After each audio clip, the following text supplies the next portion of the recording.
This is Snake. Can you hear me? Good. The mission is simple. Put your geek pants on and infiltrate Foxhound.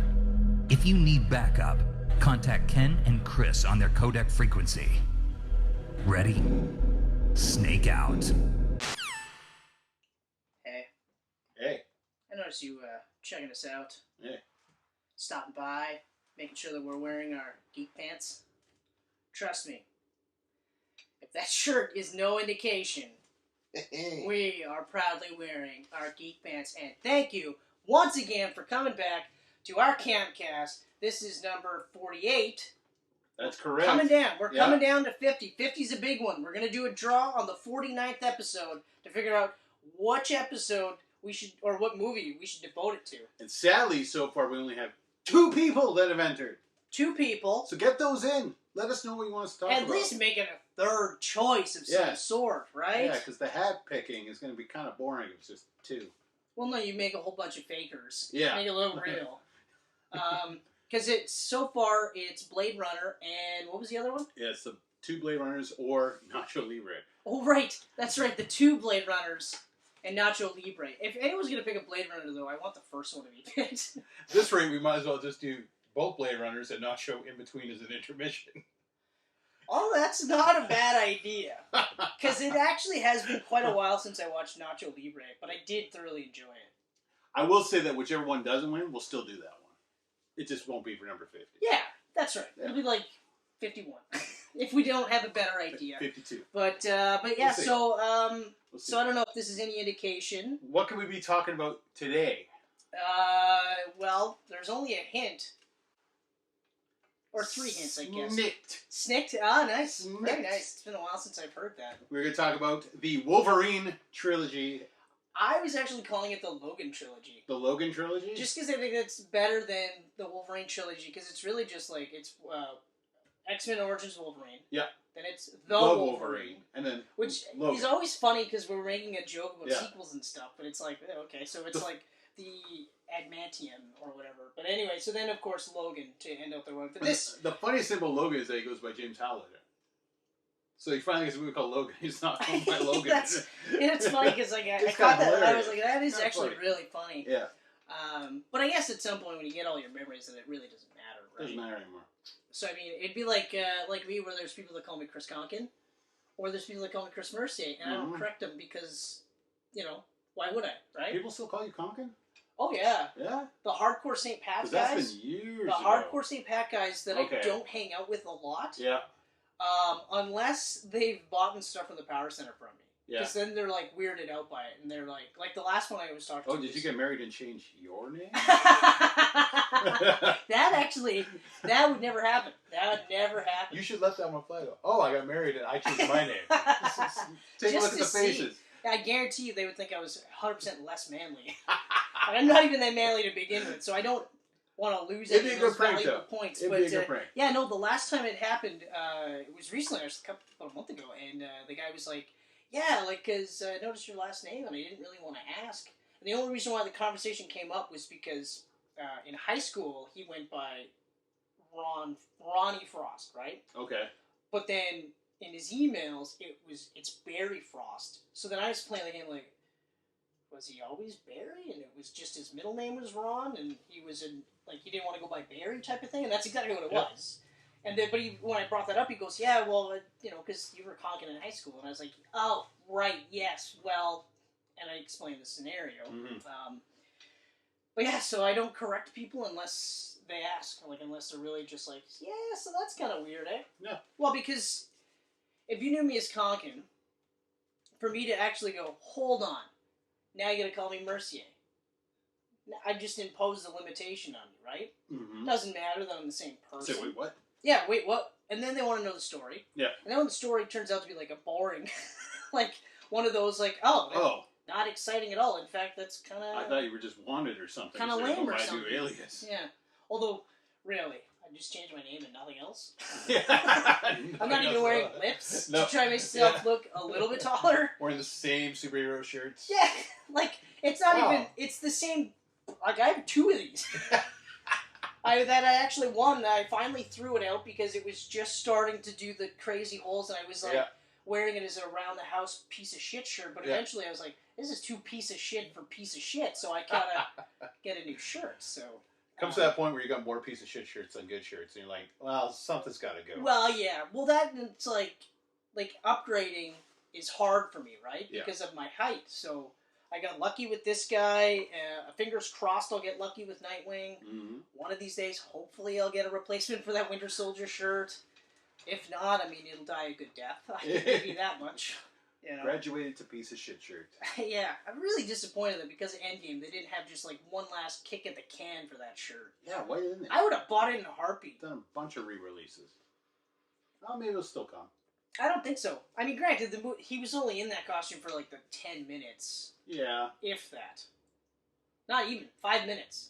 It was 5 minutes from when he got into the jet, got out of the jet, was like, oh shit, Thor just killed Thanos. And that was it. And that was it. That was the suit.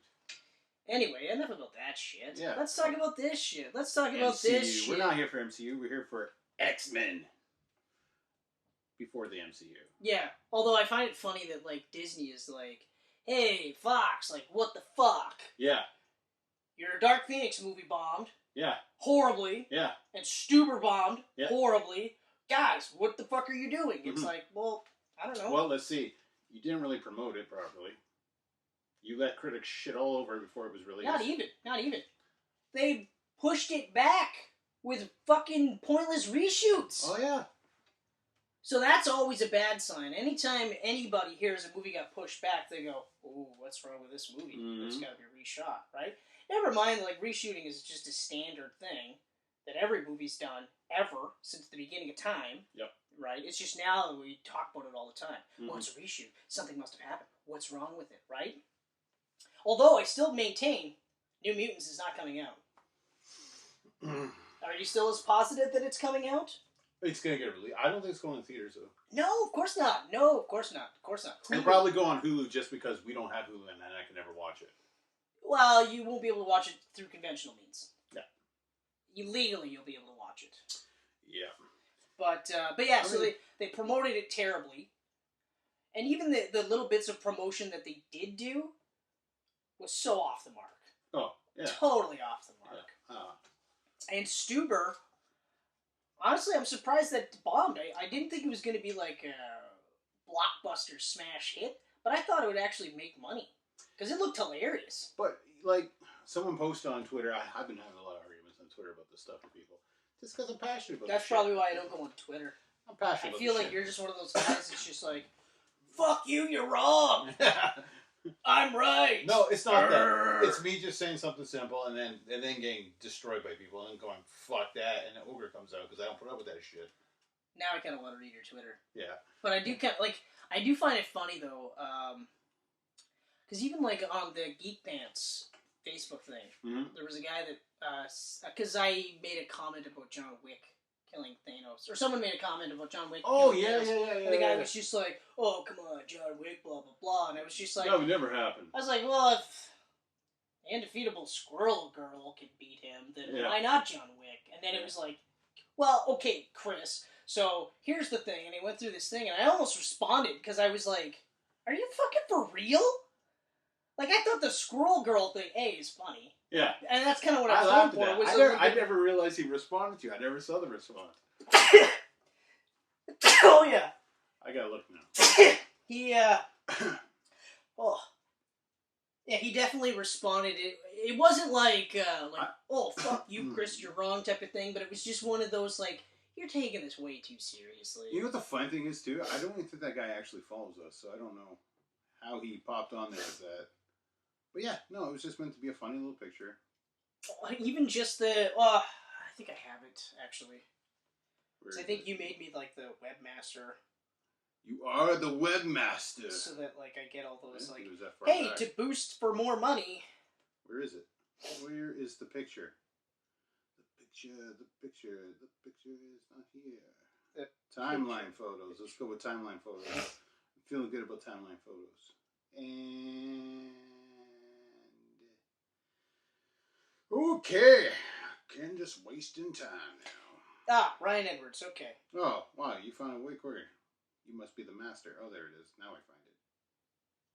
Well, because, like, I recognize the guy's face, right? So... Oh, is he from town? No, he's not, actually. North Carolina. Yeah, see? So it was just one of those, right? Oh, okay. This is good. Yeah. Laugh out loud. You know that won't happen. Laugh out loud. Yeah. And then you just go, if Squirrel Girl can be Thanos, then why not John Wick? And I laughed. I know. I was like, that's funny, especially It's because perfect. that's canon. Like, that's official canon. That's canon. Also, fictional characters. Also fictional characters. Even John Wick, though human, fictional character. Yeah. Crazy. Yeah. Right. He is a human. Thanos not, and guns and knives and pencils ain't gonna do crap. I am sorry, I am Wick fan, but I'm also a big Marvel and DC fan, and I'm just speaking truth. The only way he winning is if he has help, but that's just my opinion. I respect your opinion if you do not think so, but I respectfully disagree. It was just one of those where I was like, this is way more wordy than it needed to be. From that I massive... appreciate that he's like, I respect your opinion, blah, blah, blah. But it came across like, I respect your opinion, even though it's horribly wrong. Yeah, no, it was definitely that. So... It was definitely that. It was also a huge run-on sentence that was missing words. Yeah, I just spelled it correctly. Well, whatever. Or Ryan won't watch this episode anyway, so... Yeah, that's right. And even if he does, good. Periods, man. Just, if you're going to watch, Ryan, subscribe. That's all I ask. A comma, maybe? An exclamation point to drive that point home. Something. Wick is also capitalized because it's his last name. Also, what you do is you go like this. You do air quotes when you go, I respect your opinion. just saying. I'm just saying. And now everyone thinks we're a tool bag. No. They might think we're a little bitter. I thought Canadians were polite. Really? Did you see Wolverine? That's true. Yeah. Also fictional. Speaking of which, X-Men Origins. Oh, that actually works. Wolverine. Okay. Yeah. It's going, but that's okay. It'll last just long enough. There it is. Right there. X-Men Origins. You can jail it behind Wolverine. Oh. The first in a proposed multitude of prequels, origin stories, because Magneto was supposed to get Magneto one. was supposed to get one. Also, who was the other one? Cyclops? No. Storm. That's Storm right. was Storm was supposed to get one. But Magneto was next. Yeah, Magneto was supposed to be next. And then he kind of got one through First Class. Yeah, so I mean, degree. So, but yeah. Although the Storm one, I think I remember Storm, and it was supposed to be Halle Berry playing a young Aurora right up to the full one, because I remember thinking to myself, like, okay, well, it gives her something to do when she's not trying to co-lead the X-Men. Yes. So, X-Men Origins Wolverine. Where's my handy notes? I come prepared. Yeah, you do come prepared. So, I'll say this.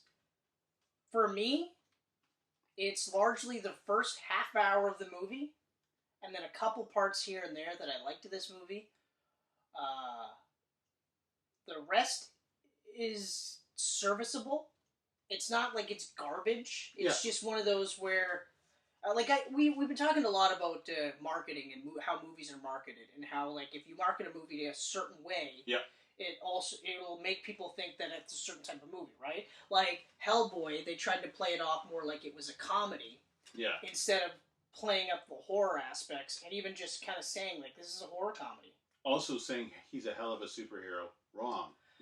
Why even call him a superhero? Yeah, exactly. Like, he's a paranormal investigator. He's not a superhero. Like, he's a good guy. He'll do the right thing, but he's not like fucking Lobster Johnson wearing a costume. Yeah. With a mask and going, hey, don't tell anybody that I'm Hellboy, because I'm Hellman. Yeah. And don't tell my dad, because he doesn't want me to be a superhero. Pew pew! I don't know why he has lasers.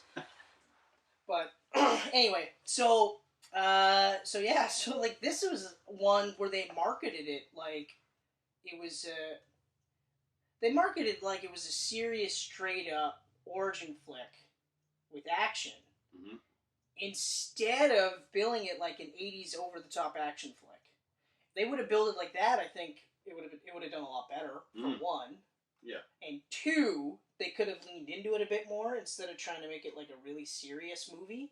Because there are times where it's just like laughable how over-the-top it is. And I know we're talking about mutants and things like that, but, well, they also needed a better budget.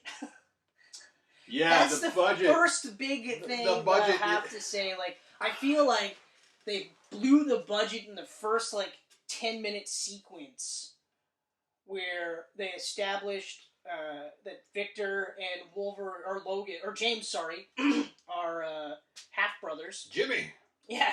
Hey, Jimmy. Yeah. Although I gotta say, like, I know that they never made it out to be like Sabretooth's dad raped Logan's mom, but that guy was a hideous, like, beast man. Yeah. So it's, and I'm not saying like she should have been raped by him, but it's just weird that she was just like, yeah, by all means, come on in. Mm-hmm. Mm-hmm. Sure, you smell like a horrible bear, but yeah. Oh, a horrible bear. Just have sex with me. Yeah. My husband will never know. Mm-hmm. He'll never find out. Never. Ever. Until you have claws in you. Yeah, that's right. Yeah. But that sequence actually was awesome. Like, I liked how they took some of the stuff from the Origins comic book. They touched on a lot of the storylines. They got Weapon X in there, surprised. Origin. They got Wolverine number 10, Sabretooth, and Silver Fox at the cabin and all that. Yep. Team X. Oh, yeah. The Team X thing is in here. Yeah, like, the whole... But it's shitty that it's the first half hour of the fucking movie. Yeah. The first half hour of the movie, you get all that good shit, and you get that out of the way. And then the only other thing for me was the whole process of lacing the adamantium. Mm-hmm. That part, because that's like straight out of like Marvel Comics presents Weapon X by like I think Barry Windsor Smith was doing. That's correct, right there. Mm-hmm. Where the only real change that they didn't do was the amount of brainwashing that he went through, so he didn't have that giant like Videotron helmet on there, which is a missed opportunity. But they added it to Apocalypse. I really wish that they had that. And when they had that to Apocalypse, I was like, fucking right! It's like, that is fucking awesome. Yeah. That is so cool.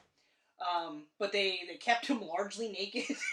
You know what I mean? Like, I know that's one of those, like, yeah, it seems weird, but you're just like, well, yeah, what the fuck? The ladies that are out there are here for Hugh Jackman's blood. And the dudes.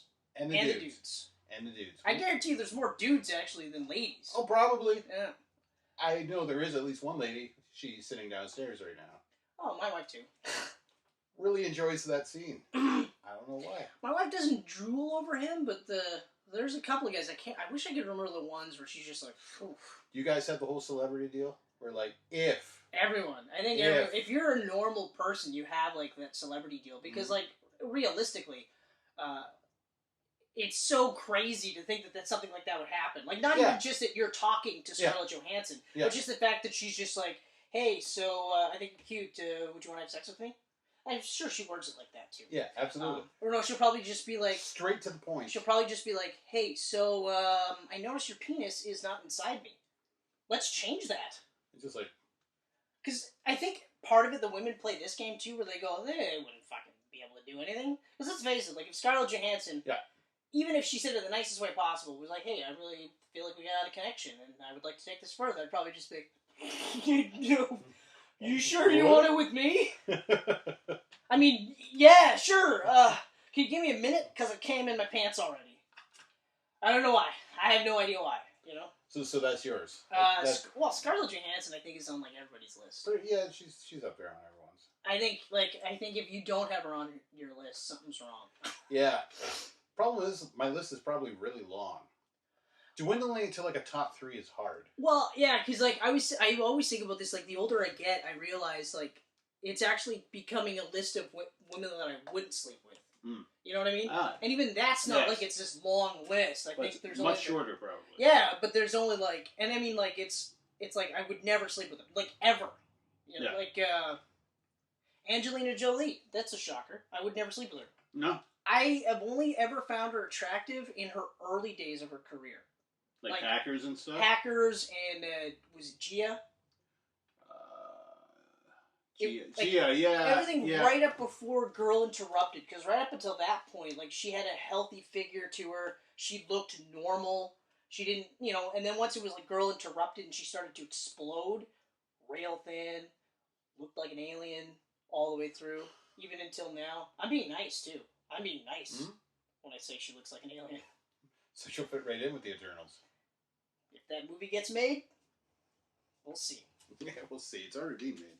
No, I know. That one, that'll come out, and it'll be a blockbuster smash. It'll make $1 bajillion. Everybody will just love because. it. Everybody will say it's the most amazing movie of all This time. looks awful. Marvel Studios, huh? Yeah, oh, never mind. It's amazing. 10 out of 10 right now. Don't even need to watch it. Yeah. I think, yeah. But yeah, so like... Kate Beckinsale's mine. Not on your list? No, she's top. Yeah, I was going to say. Though, one of them is in this movie, Lynn Collins. Which one's Lynn Collins? Silver Fox. Yeah, she would be on my list, but she wouldn't. I wouldn't be like. Have you seen John Carter? No, actually, I haven't. Watch John Carter. I haven't. That's one of those movies where I've waited because everyone that ever talks about John Carter is like, "It's probably shit in the whole fucking world," and I'm like, I don't see how that's possible. John Carter was awesome. I don't see how that's possible. But anyway, okay, so. Okay. Oh, that's funny. Taylor Kitsch as well. Mm-hmm. Yeah. That's another thing I didn't like about this movie. No. I like him. I think he did good in the role. He was just poorly cast. He should not have been cast as Gambit. Should we touch on Gambit now then, since No. we're there? No, we'll make. We'll follow your He comes little... in rather late, right? Yeah. Most of mine is just. We'll follow your little thing. Okay, like I said, so the opening sequence with the origins, I actually really like that because like he was even wearing the red house coat that they showed there, and I was like, straight from the comic. Okay, all right. And I also liked how what they call him. Did they call him Dog? Or no, they called him Victor. He was called Victor. Yeah. And how Victor and James were actually kind of friends. You know what I mean? And like he was kind of like the older brother type of thing. Yeah. Which makes sense when you find out. Well, you know, he banged his mom. Mm-hmm. Or yeah, his dad banged James's mom. But the coolest part in that whole thing was when he pops his claws for the first time. Like that was fucking awesome. And all he was doing was trying to save his dad. Like I was just like, this is crazy cool.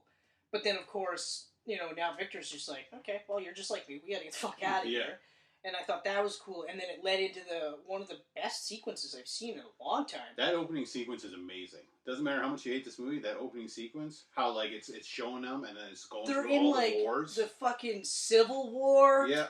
Then they're in like World War One. And then Two, right? World War II. Yeah, they're in both. You know, and then Vietnam. Like I was just like, this is fucking crazy. Then they get caught in Vietnam. Yeah. Which was awesome. Which is so cool. And then we introduce a strangely, weirdly looking Stryker. I don't know how he turns into Brian Cox later. He has a spinal problem and eats lots of pizza puffs. But also does reconstructive surgery on his head. He puts metals on people's bodies. He can do it. Yeah, okay. All right. I want a new head. Boom.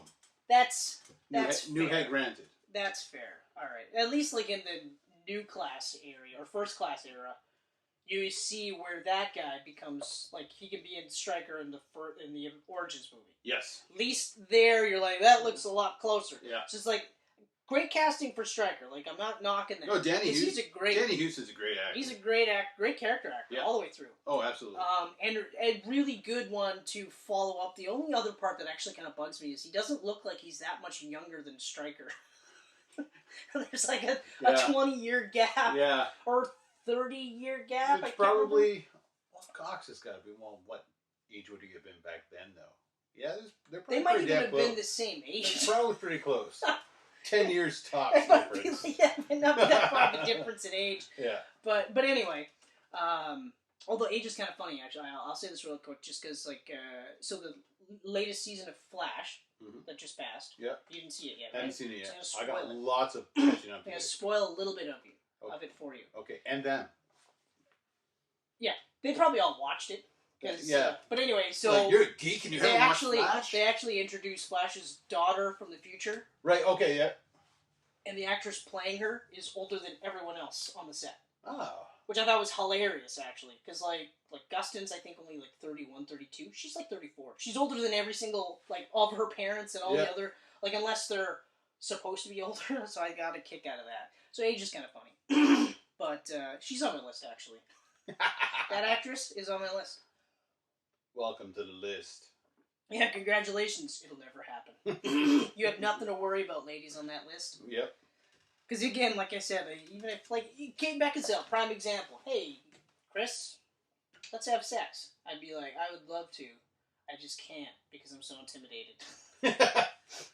I can't act like you're a real human being. I have to treat you like you're Kate fucking Beckinsale. So it's never gonna happen. Never gonna happen. Nope. Ever. Nope. I wanted to, but it won't. But yeah, that opening sequence was the whole fucking awesome. Whole task force, but not then task force. But even leads into the airplane scene Yeah. where you're introducing all the characters, and I'm loving it. Even though I did not like the fact that Wade Wilson didn't look like Deadpool.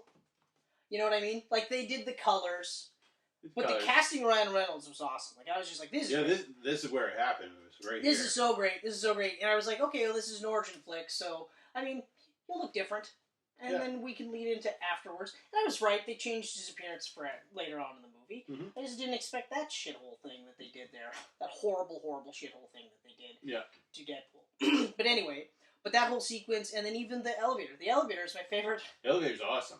Favorite fucking, that whole scene is so great. It's so great. And then the fight sequence, too, where he's like, you know, cutting the blade in half, or the bullets in half and stuff, and he's doing all this, like, Deadpool-inspired stuff. I was like, this is fucking awesome. It's so great. Everyone's doing their roles. It's all great. It looks great. It's awesome. And then that's it. That's it for a while of where I'm, like, really, like, into this movie. Mm. After that, then I'm, like, I'm watching the movie, but I'm not, like, yeah! I'm just kind of like, okay, now how do we get to point B? Or point C, or whatever you want to call it, right? Mm-hmm. Like, so now it's, when does he get his claws, right? That's how it was for me. What about you? The whole opening sequence was amazing. Great to see our hometown boy, Kevin Durant, as Fred Dukes. Yeah, that's right. That's right. Fred Dukes. Fred Dukes. The Blob. Did you call me Blob? Yeah. No, I said Bub. Yeah. Yeah. Yeah, whole opening sequence. I really enjoy right after it, too, where it cuts ahead. He's living up in the northern wilderness now with his girl. No, I like that. I really enjoyed that whole aspect. The only part that bothers me about that is that's cliche. That's so cliche. Yeah, but I mean, he came from that area. Yeah, no. So to go back there. No, I just mean like because it leads into now she's killed. Now he's brought back for one more mission. Yeah. Right. You know. But, like, the thing, though, is that so it's Hugh Jackman, for one, who is the best thing in all of these movies. Oh, yeah. There's nobody better than him, even in Logan, and I love Patrick Stewart. Like, I love Patrick Stewart. I grew up with Patrick Stewart. He's one of my favorite people. He's on my list. He's on my list of favorite dudes. You better hit that one quick. Man, I don't got a shot. Are you kidding? It'd be the same thing, though. You'd be like, Chris. You have a better shot with Ian McKellen. Even then, I'd be like, I can't do this. I can't get past the fact that you're fucking Captain Picard and Professor X, and you should have been, you know, Dr. Freeze or Mr. Freeze, but you weren't for some weird reason. Mm-hmm. Well, because Arnold Schwarzenegger was around. Yeah, you were Magneto and Gandalf. Like, dude, I can't get past this. You can fuck me then. You just do that. But anyway. So the whole opening sequence. Before we go into that, though, is it leave or live? I've always just said leave. I've always said leave. I don't think I've heard anything other than leave. I don't know if it's the E's pronounced. I've heard one or two people go Liev. Liev? But I immediately was like, I've never heard that. So it's not Liev. It's not a French. I've never heard him go, yeah, totally. My name is Liev Schreiber. Yeah. So I say leave. I like that's what I say. Liev Schreiber. Yeah. Liev Schreiber is freaking amazing as Victor Creed. He's so good. And his chemistry with Hugh Jackman is so fucking good. He's to the point so where good. I was expecting him in all the movies going forward, and I never got it. Yeah, no, I know. He's so good. He's so good in the movie. Especially, like, watching this movie and the way that the story plays out. To have Tyler Mane in the exact same role to do the exact same thing would not have been the same. No. Because there's no chemistry. Yeah. In fact, like, never mind that the X-Men movie didn't even hint that they had a relationship. Mm-hmm. Or, no, it was the slightest hint, because he kept his tag. Kept the dog tags. Kept his dog tag. It was the slightest hint. Knew him. But it's one of those where, like, if you didn't read comic books, you might not have picked up on it. Or you might have picked up on it, but you wouldn't have been like, oh, that's because at one point it was rumored that he was his dad. Yeah, you know? Yeah. Visually, I love the way he looked. Like, he reminded me of, Age of Apocalypse, Sabretooth. Okay. Right? Because he had his hair pulled back in the ponytail, right? But, like, front on, it just looked like the mutton chops and everything, and he just looked like a big beast dude like Wolverine, but he didn't look like a fucking bear. Yeah. You know, with weird eyebrows, you know. Like, Lee's not a big guy. No. He's smaller than Hugh Jackman. Yeah. Which in the comics it would obviously be opposite. It always is, yeah. But you know what? Like 6'6" versus 5'3". Performance-wise, like, I wasn't even looking at height and size and stuff because he was nailing it as Victor. Oh, man, the first time he got down on all fours to run towards him, I was like, yep. Yeah.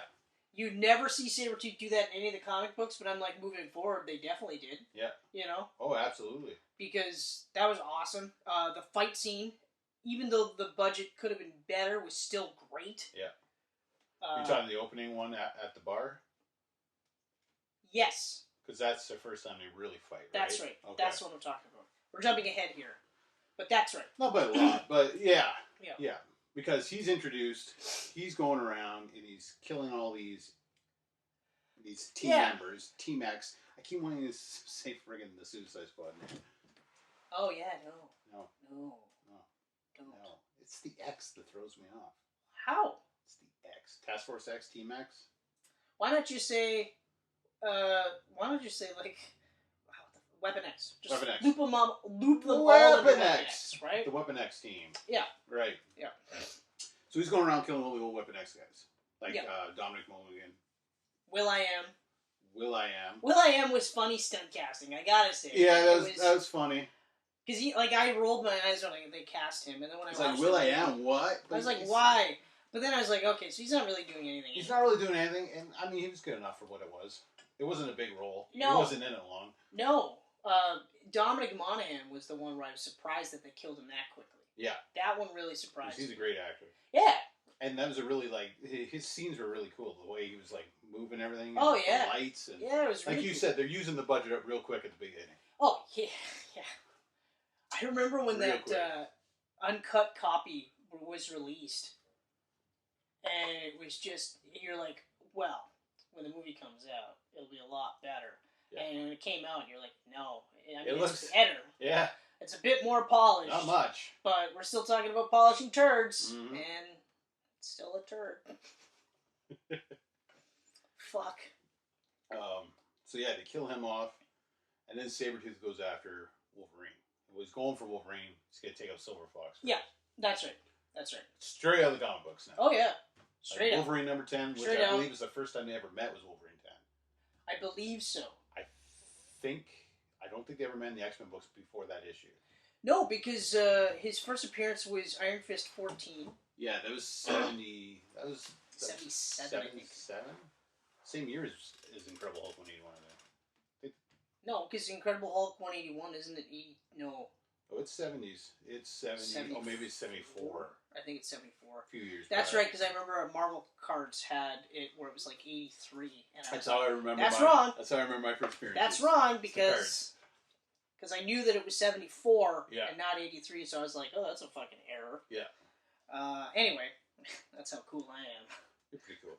You got the fucking date wrong.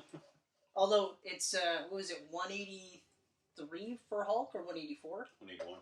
181, technically 180. Because technically, last page 180. The silhouette last panel. And then he's in like the first 2 pages or something of 182. So they consider that as a whole. But 181 is the one that's worth. Yeah, because 181 he's on the fucking cover with Wendigo. Yeah.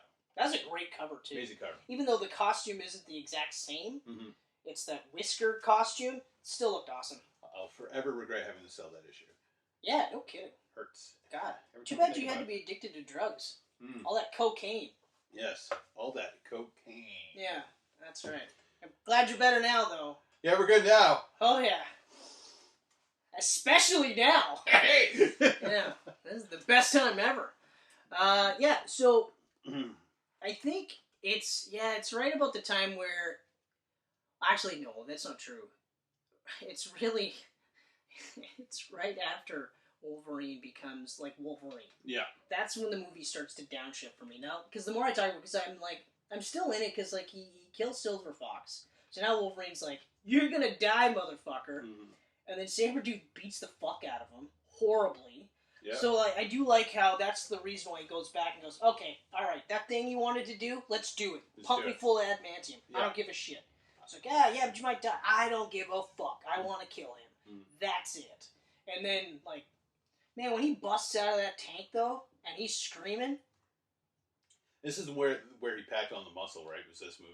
This was the one. It was slowly throughout the trilogy, but it was this one. But this was the one where he intentionally changed the way his body looked. Yeah. Because he felt that it would be, like, this was more like what Wolverine would look like in real life. Yeah. That's what he said. He said, like, he referenced Robert De Niro and Cape Fear.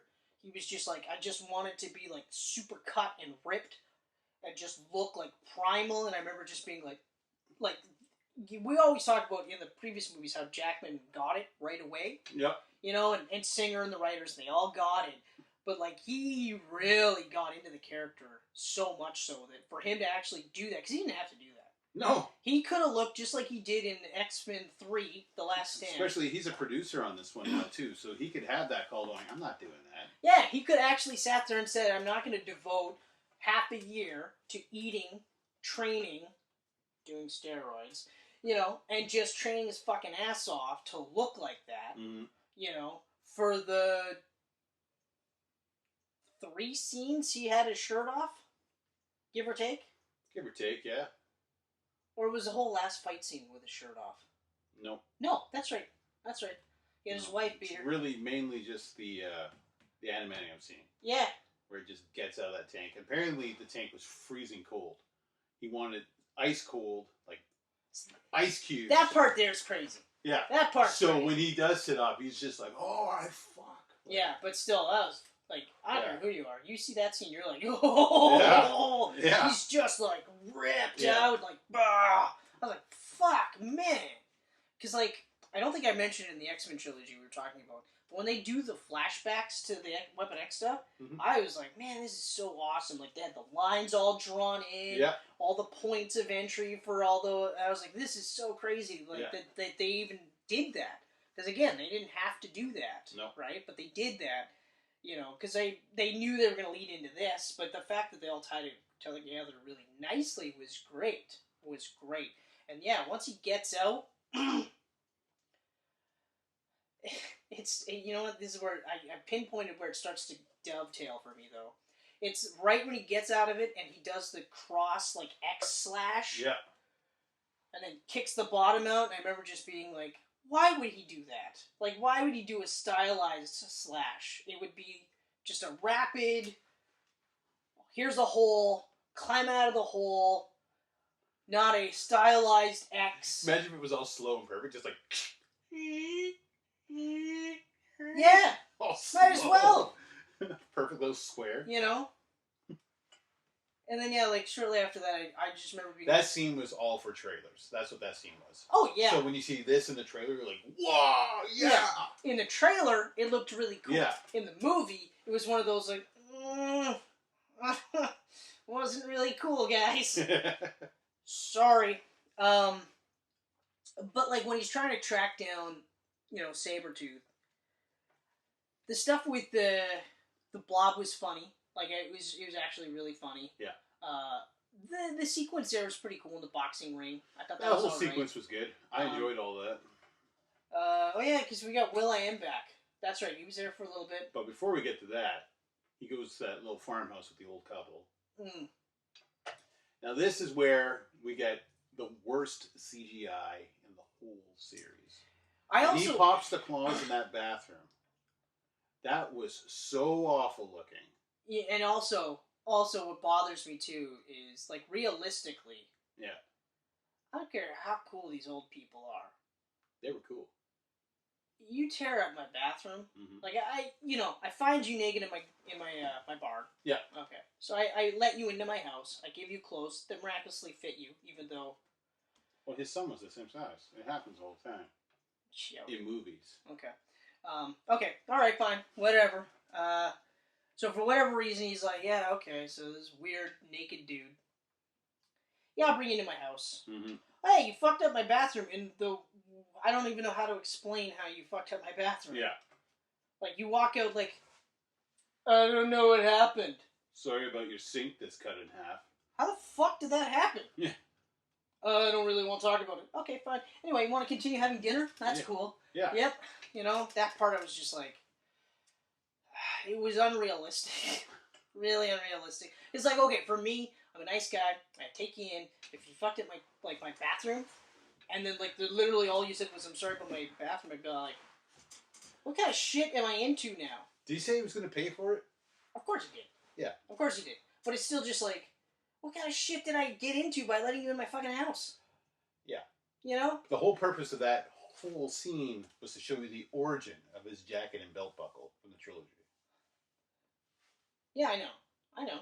It's one of those things that I talk about in movies where, like, they do prequels. Belt buckle makes its first appearance. Where I go, yeah, but, like, you didn't need to explain that. No. Like, for me, I look at Wolverine and I go, okay, so he's got this trademark leather jacket, which realistically, you would never really have a trademark leather jacket. Like, in the comic books, it's always just a brown jacket. Yeah. You assume it's leather, but it could be anything. It could be anything. Right? In the X-Men movies, they did the stylized stripes. Okay, fine. It's still a leather jacket, a motorcycle jacket. That's fine. I didn't need to know that this was a hand-me-down from the old dude that took you in. Because that doesn't really mean anything. Like, it doesn't make me go, aw, what a sweetheart, he kept the jacket. Especially because, spoiler alert, by the end of the movie, he doesn't know where the fuck he doesn't have the jacket. He doesn't have the jacket. What the fuck happened to the jacket? Yeah. He forgot everything, so he found the same jacket by accident? He got off the island. We don't know how he got off the island, but he managed to get back to the same area, sniff the jacket out, and go, oh, it smells like me. I wore this. At some point, I must have been wearing this jacket. Yeah. It smells like another dude, but that still, it mostly smells like me. Mm-hmm. Okay, you give me an origin of the jacket, and then you give me a reason to think, well, what the fuck happened to the jacket? Did you send it to yourself in the future? Explain it to me, Ken. Explain it. And the belt buckle, that one works because he was still wearing the belt buckle. He was still wearing the belt buckle. Belt buckle. But that's it. Yeah. It might not be the same jacket. It's not! Maybe he just bumped into a relative down the road and went, I like you. No, what it was he saw the jacket and was like, I remember wearing a jacket that looked a lot like that. I would like this jacket, sir. Claws popped, by the way. So the guy, she's like, yeah, just take the jacket. Take the jacket. Take the jacket. Please don't rob me. You fucked up my bathroom, too. What is going on here?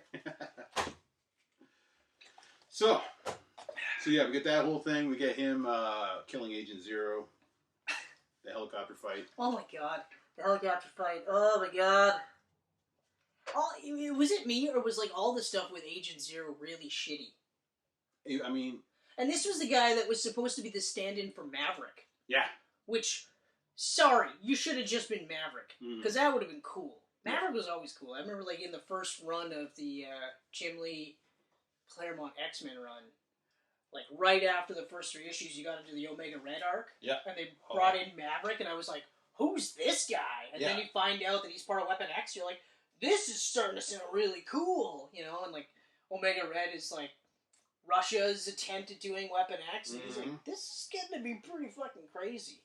But instead they made him Agent Zero. I think he was originally called Agent Zero, and then they might have retroactively called him Agent Zero for a bit in the comic books. Yeah. And I think they might have made him Asian, but I believe he was Russian in the comic books, but don't quote me on that. It's been a long time since I've looked into Maverick. Visually, he had a wicked costume, though. Oh, yeah. The green and yellow. Oh, my God. Armored up. Yeah. Like that weird hat thing. Mask thing going that on. Looked like, this is Jim Lee in his prime. Yeah. Just pouches everywhere. Pouches, shoulder pads, yeah. Giant boots that you're like, I don't know how you move, but goddamn you look cool. Yeah. But anyway, but that whole, everything, like, he, like, flips the guns up, and it's just like, this looks like shit, and then he locks them into place, and they still look like shit. Like, everything he did looked like shit, and I don't know why they didn't make it look a little bit nicer. Yeah. You know? He's just a throwaway guy. Yeah, but fuck, man. Like, you're trying to make it seem like this is going to be a great movie. Like, a welcome addition to the X library. You throw no money to it. even though I'm surprised they didn't throw more money to it. Like, it blew my mind. Like, when you watch this movie, you know they didn't have a big budget. I gotta look at the budget. Because honestly, I was wondering, like, during that claw scene in the bathroom, where it was just like, oh my god, that's awful looking. Even now, when I rewatched this last week, I was like, I wonder if that scene's gonna be as bad as I remember it. And then I saw it, I was just like, how did they make them look so good in the first 3 movies, and then this shot is so that's awful? what I mean. Like, he's looking in the mirror is fogged. Exactly. So he's fogged. Right. But the claws aren't. Why would they're they? fake as fuck. Why would they? Looking like some kid in high school. But I guess that's kind of my point, because this came out after X-Men 3, right? Yeah, it's 2009. Yeah, so this was at the height of the was the fourth popularity. yeah. So why couldn't they get like a decent budget? It's not like it had to be $400 million budget. No. But the budget was $150 million. I was literally about to say, like, why not give them $150 million? 150. So they had $150 million. So they had the budget. They must have threw it all towards cast or something. Because what was the budget on X-Men Last Stand? Jesus. Because Last Stand, whether you like the movie or not, it looks great. That's true. So... yeah, there's only maybe a handful of Last Stand had $60 million more for its budget. I was going to say, it's probably about the $200 million mark. Yeah. But still, to do... I guess part of it, too, is that we can watch a movie like Deadpool, and they had a budget of $50 million. You look what they did. And look what they did with $50 million. Mm-hmm. Like, that's not a lot when it comes to a movie. And, I mean, like, a good chunk was probably just Colossus alone. Yeah. But that looked incredible. Yeah. Oh, yeah. There's no part in that movie where I go, God, that looks so shitty. That looks so fucking shitty. There's parts you know it's fake, you know it's CGI, but you're not like, ugh. There's parts in this movie where I was like, this is ridiculous. The Gambit scene. The Gambit scene... Well, we can kind of jump to Gambit now. Because, no. Because they did... Right after Age of Zero, they did the boxing ring. Right after that, they went to Gambit. Well, hold on. I kind of want to talk about the boxing thing, because that was still a really fun fight scene. Okay, we did the boxing. But you can do Gambit first. I think that's really it. It's a really fun fight scene. You really want to touch on Gambit. Oh, God. It's fun. It's fun. Kevin Durant, we love you. Don't worry. I do anyways. I think it's great. I can't talk for Chris. I actually, like, geek out when I see him. Like, yeah. And I actually see him. Dude is so awesome. And I'm going, like, I haven't seen him in a while. He's been doing a lot of TV shows. Good for him. He did The Strain, that Guillermo del Toro vampire show. Oh! Did that for 4 seasons. How was that? Amazing. Oh, I gotta watch that. I gotta watch And then he's in Swamp Thing, which we can't watch in Canada. So. Okay. Yeah. But yeah, Kevin Durant was one of those where I was like, yeah, okay, this is really great. I kind of wish he wasn't the Blob, though. Yeah. I kind of wish he wasn't the Blob. Because, like, when he was just Fred Duke at the beginning. In the elevator, yeah. He looked badass. Punches the tank. Yeah, he looked fucking badass. Like, they didn't really do too much prosthetics for him. Mm-hmm. He looked great. He looked like, okay, holy fuck, like, he could have been any other character. They could have made up a character for this, and that would have been fine. Yeah. The stuff they did with the Blob later looked great. It was just played for laughs, and I was just kind of like, Yeah. You know? The fight scene was really fun. It was just one of those, like, okay. It's a pretty big fat shaming scene. Yeah, it's a huge fat shaming scene. That scene would not get made today. It would, but you'd have somebody going, hold on, Logan. You should never say that about somebody else. He's crying, Logan. Oh, I'm sorry, Fred. Yes. Hey, I'm sorry. And then a montage with happy music. Those words that I use, I should not have used those. You know what? Yeah. It's because deep down, I feel that too. Mm-hmm. But anyway. You made me a better person. That's right. But, yeah, but other than that, once we get to... Again, like, I don't hate Taylor Kitsch. I actually think he's a good actor. Mm-hmm. I remember distinctly when he was cast as Gambit, I remember just being like, no. Not that I think Channing Tatum should have been cast as Gambit either. You know, he was the flavor of the month. That's why he was cast. It's not even that he was the flavor of the month. I think he was just the biggest name attached to it. Follow Gambit Movie on Twitter if you want to keep up with the Gambit movie. You're hilarious. It has its own Twitter account. Okay, that is hilarious. I thought you were being a dick. No, it has its own Twitter account. Gambit Movie. Yeah. Sorry, but like the other part too is like visually he looked the part. I'm not gonna say he didn't. Yeah. Visually he looked the part, but I'm sorry, but he's got to have a French accent. That was the thing. He's got to have a French accent because like his whole thing was that he's a mutant raised... Moncherie? Yeah. Like, he was raised in New Orleans, as, he was the prince of the fucking Assassins Guild, or Thieves Guild. Yeah. You know, like, he was the heir apparent, Mm-hmm. and so he was raised as a thief, and that's how he met Aurora, because she was stealing on the streets of Cairo. And then he hooked up with Mr. Sinister, and was just like, whoa, fuck, I gotta get out of this. This is crazy. And he joins the X-Men. Yep. He had one of the coolest costumes ever. He smoked cigarettes. Like, he was awesome. He was a cool, like, him and Wolverine were like, you guys are fucking cool as shit. And he kept saying, like, mon chéri, and he would swear in French. Yeah. You know, and it was awesome. It was great. Then you have him, it's like, my name's Rami LeBeau. You're like, shut the fuck up. Don't speak. Don't ever speak. I can get you to the island. Shut the fuck up. I was so mad. I will say that I enjoy him as Gambit, but the accent missing really bugged me. That bugged me, but the other part that bugged me... But he looked it, and I thought he acted it fine. He just didn't have the accent. He did the best he could considering the movie. Yeah. Right? The other part that also bugs me, too, is that's the only time you ever see him. It was just fan service. Just like the characters at the beginning, it's all just fan service. Yeah. Make all the X-Men fans happy.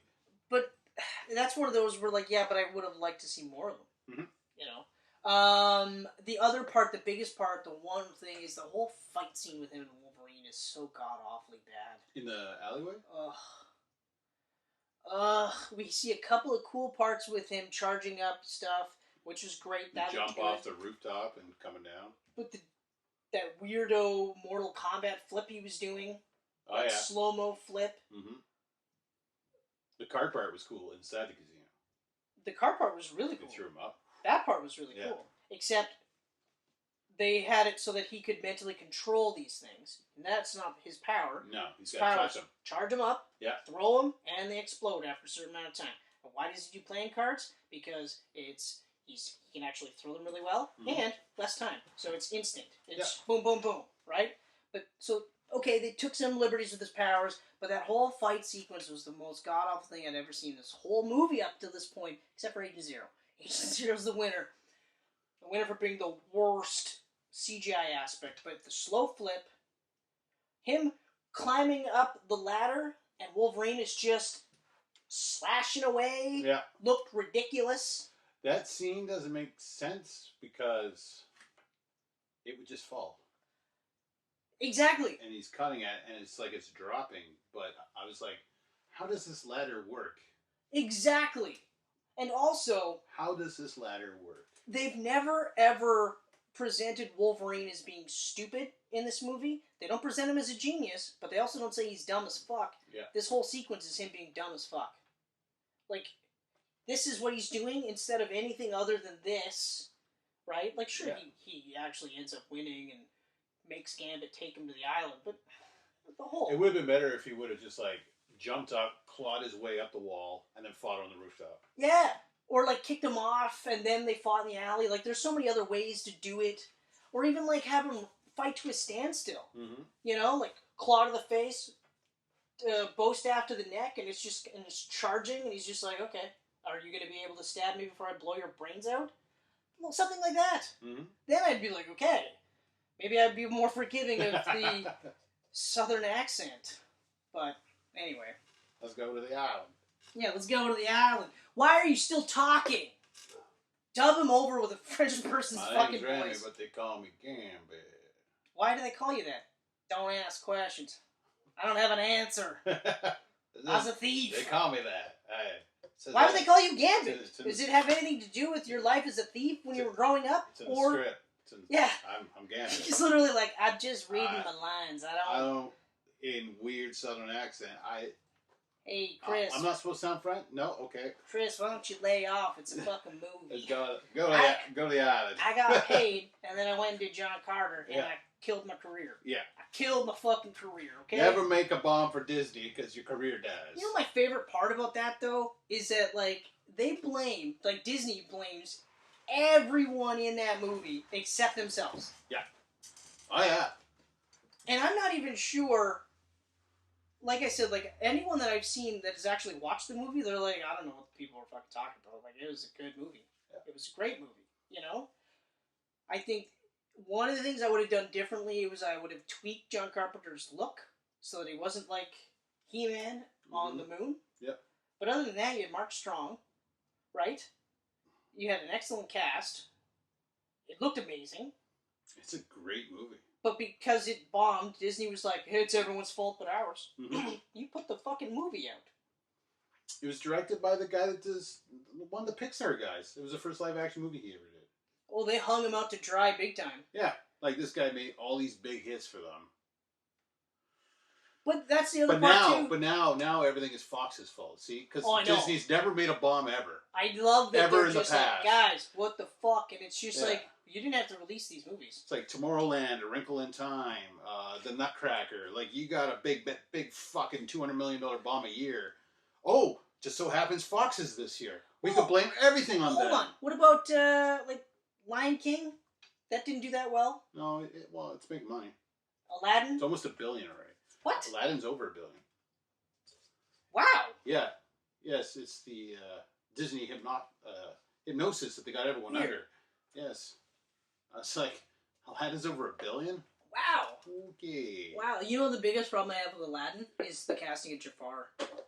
Oh, I know. The same problem I have with Scar in Lion King. Who is Scar in Lion King? I can't even pronounce his name, but that Chiwetel. I don't know. Really? Yeah. Really? Yeah, but he doesn't have that sinister sound that Jeremy Irons had. Yeah. You know? And I mean, why wouldn't you just get Jeremy Irons again?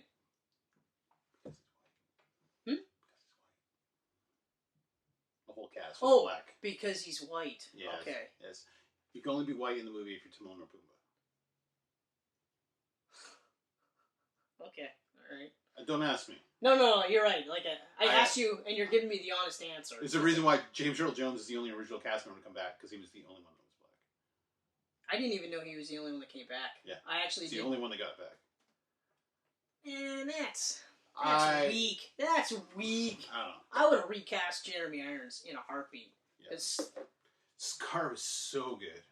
It's creepy. Oh my god. When you watch Lion King, I don't think of Matthew Broderick or Nathan Lane or any one of those other guys. Like, I always forget Matthew Broderick. Yeah, it's like Jeremy Irons, James Earl Jones. Yeah. They're so iconic. And the way that, like, Jeremy Irons plays it, too, like, the second you meet Scar, you're just like, oh, you're a slime ball. Like, I feel gross, like, just looking at you. Yeah. Anyway, let's get back to this movie. We're almost wrapping up. Yeah, I don't want to go on any racist-sounding tangents. No. They're not meant to be. No. It's just, the you look at it, and that's just it.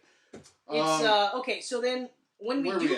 Once we get to the island... They went to the island. Once we get to the island, though, this is where it starts to bug me from a story perspective, because... Oh, yeah, before the island, before they introduced young Scott Summers. That didn't bother me. That was weird, though. It was weird. I was like, he doesn't need to be in here. It's weird because, yeah, that's right, they did his origin through, but they didn't touch upon his brother. No. Right?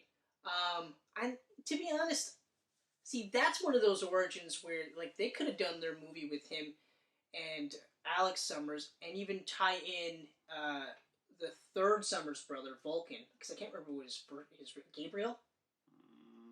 I think it's Gabriel Summers, actually. That might be it. Anyway, that might be it. But then you can open up the Starjammers. Yeah. Because his dad's Corsair, which is I'm like, anybody who thinks Scott Summers is a fucking tool bag, the guy was like, his dad's a space pirate. His two brothers also have like Omega level powers. In fact, I think Vulcan, before he was killed, he may have been brought back, was considered to be the most powerful, period, because he could absorb the other two brothers' powers, but they couldn't absorb his. Yeah. I think that's one of the big reasons. Plus, he was a big heavyweight in the cosmic, like the Shi'ar Empire and stuff like that. He was like one of where they were like, fuck! The Summers are awesome. And they're like, Vulcan's here? Yeah. Let's pull out. Yeah. Let's leave. And let's hope he doesn't see us leaving, because he's going to kill us. Like, that whole thing is incredible. But then you have that, and then it's just like, oh, by the way, he was also raised to be a soldier, a peacekeeping soldier, right, under Charles Xavier. And then occasionally hung out with Magneto. Mm-hmm. So he's got that. His brother, also, same thing, ends up going through the same program he goes through. You're like, this is pretty fucking cool shit. But you're right, Scott Summers is a loser. Let's push Wolverine. Did you see the lineup for the new X-Men book? Oh. The one that after House of X and Powers of X wraps, that Jonathan Hickman's kicking off? No. Lemuel Francis Hughes in the art? Ooh. Ooh. Yeah. It's crazy. He's so good. It's crazy. I've never not liked his art, actually, now that I think about it. Yeah. He's so good. And he gets incredibly better. Cyclops, Jean Grey, Rachel Grey or Summers? She go by Grey or Summers? No, it's Summers. It's she's, Summers, right? Yeah. Rachel Summers. Rachel Summers. Cable. Whoa. Havoc. Whoa. All the Summers. I was gonna say this is a family affair. And then Logan. What about Hope? Hope is not in there. Ooh, from what I've seen so far. Is she dead? I think she might be. I don't know. I haven't really paid attention Me to the X-Men. Me neither. I think Second Coming was the last time I read them.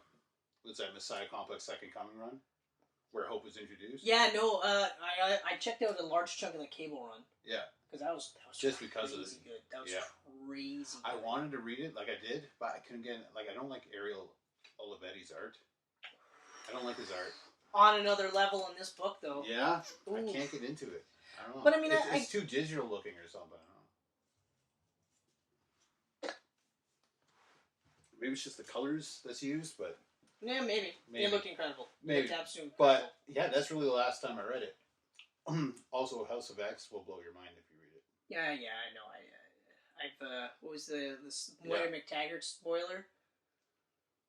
I read issue 2 with that, and I was just like, holy fuck! Like I'm actually at the point now going where I'm like, this is the biggest idea I've ever seen in the X-Men. Like bigger than Morrison stuff. Did you hear about the controversy about how it sounds a lot like a book that this other writer wrote, and he's like, I heard about that, but come on, man! Like, you telling me one guy can't come up with the same idea as someone else? Here's how I look at it. Like I go, okay, but like it is possible that two people came up with the same idea. Absolutely possible. Okay? And you know what? Like, oh fuck, what was it? Because like you and I, we come up with ideas all the time. We used to come up with like comic book stories all the time and stuff like that. Let's talk about the boys for a second. What's her name? Starlight. Yeah. Exactly what the character Starlight created for Triton. To a T. Why would you rip blonde off? hair, Why would you yellow rip eyes, off Garth Ennis and Jack uses Robertson? the same powers? Even long before he came up that. Right. The boys was what 2006. I came up with mine in what 92. 92. Yeah. So I mean, people could come up with the same idea. I will say though that Starlight's boobs in this is a lot better than the ones that you drew. Thank you.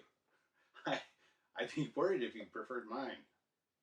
All lopsided and weird looking. Yeah. Because I can't draw. Shoulders. I cannot draw women at all. Yeah.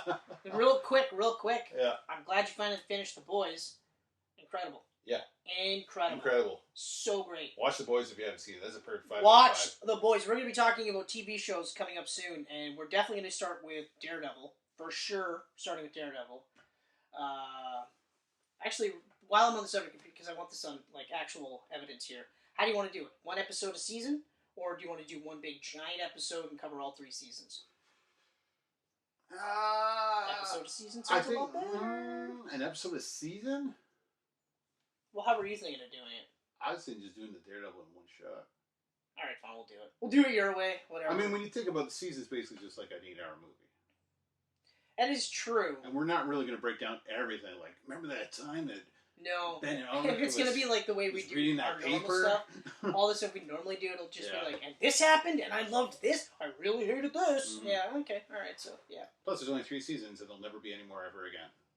Yeah, I love how they're teasing about how, like, just wait, because I heard through the grapevine that Daredevil is going to be in the next Spider-Man movie. Yeah. And it's going to be played by Charlie Cox. Yeah. And I was like, it's not going to happen. Not going to happen. Nope. Because they literally just auctioned off all of the costumes. So, you can redo it. Mm. I don't think they should, though. Like, Daredevil. You know what? Daredevil had a good ending. It had a good ending. The only thing that kind of left it hang was Bullseye.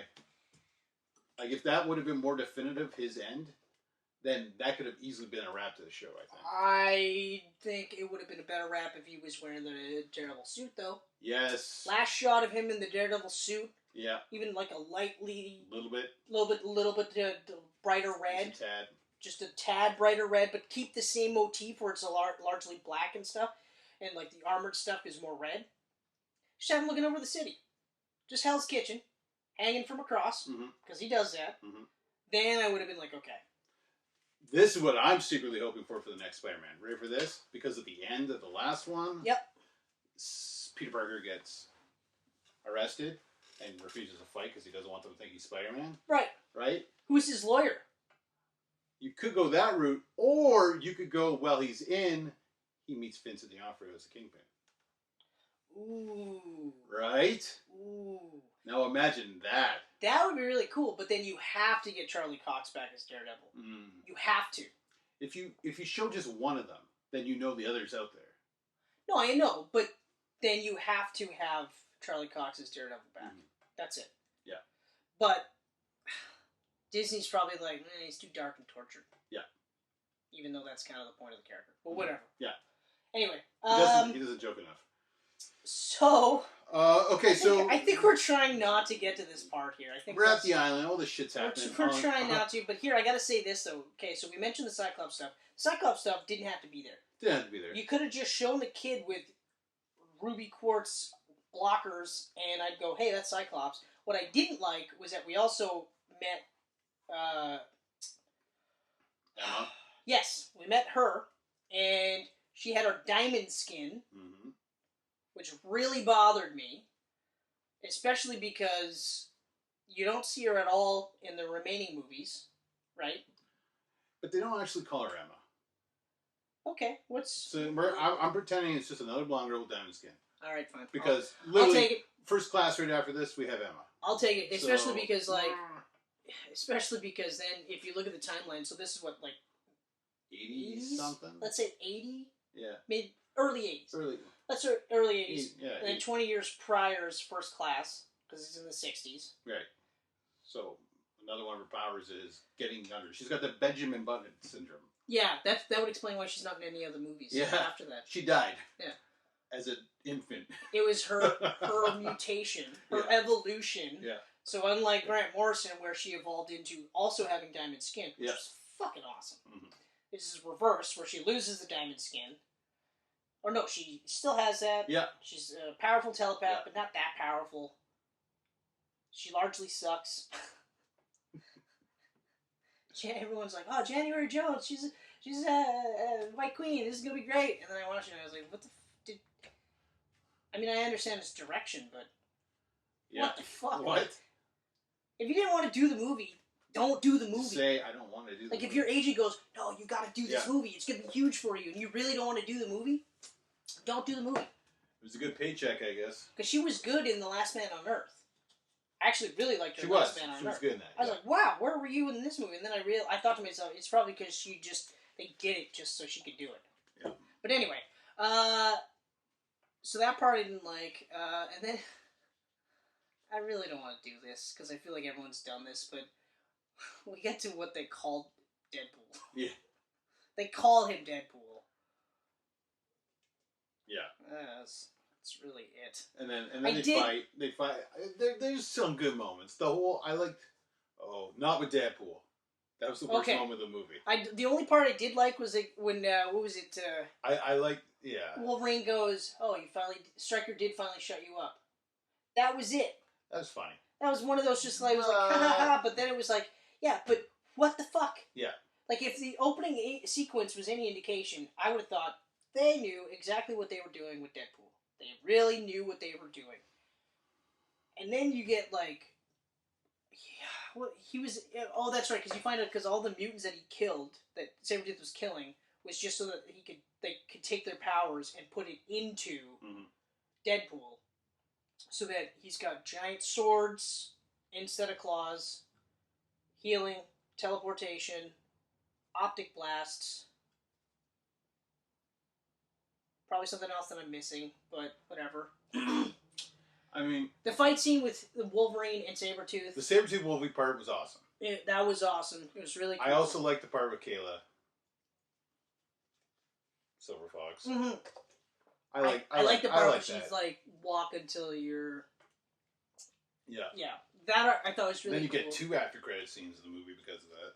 But I have to say, like, and I know why they did this, but I hate the adamantium bullet to the skull, and that's what makes him forget everything. Yeah. But I understand why they did that, because, like, in the comic books, they had it so that because he was brainwashed so many times that his healing factor was just like...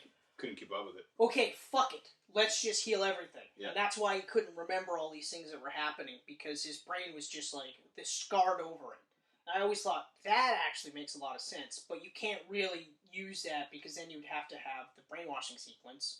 You know what I mean?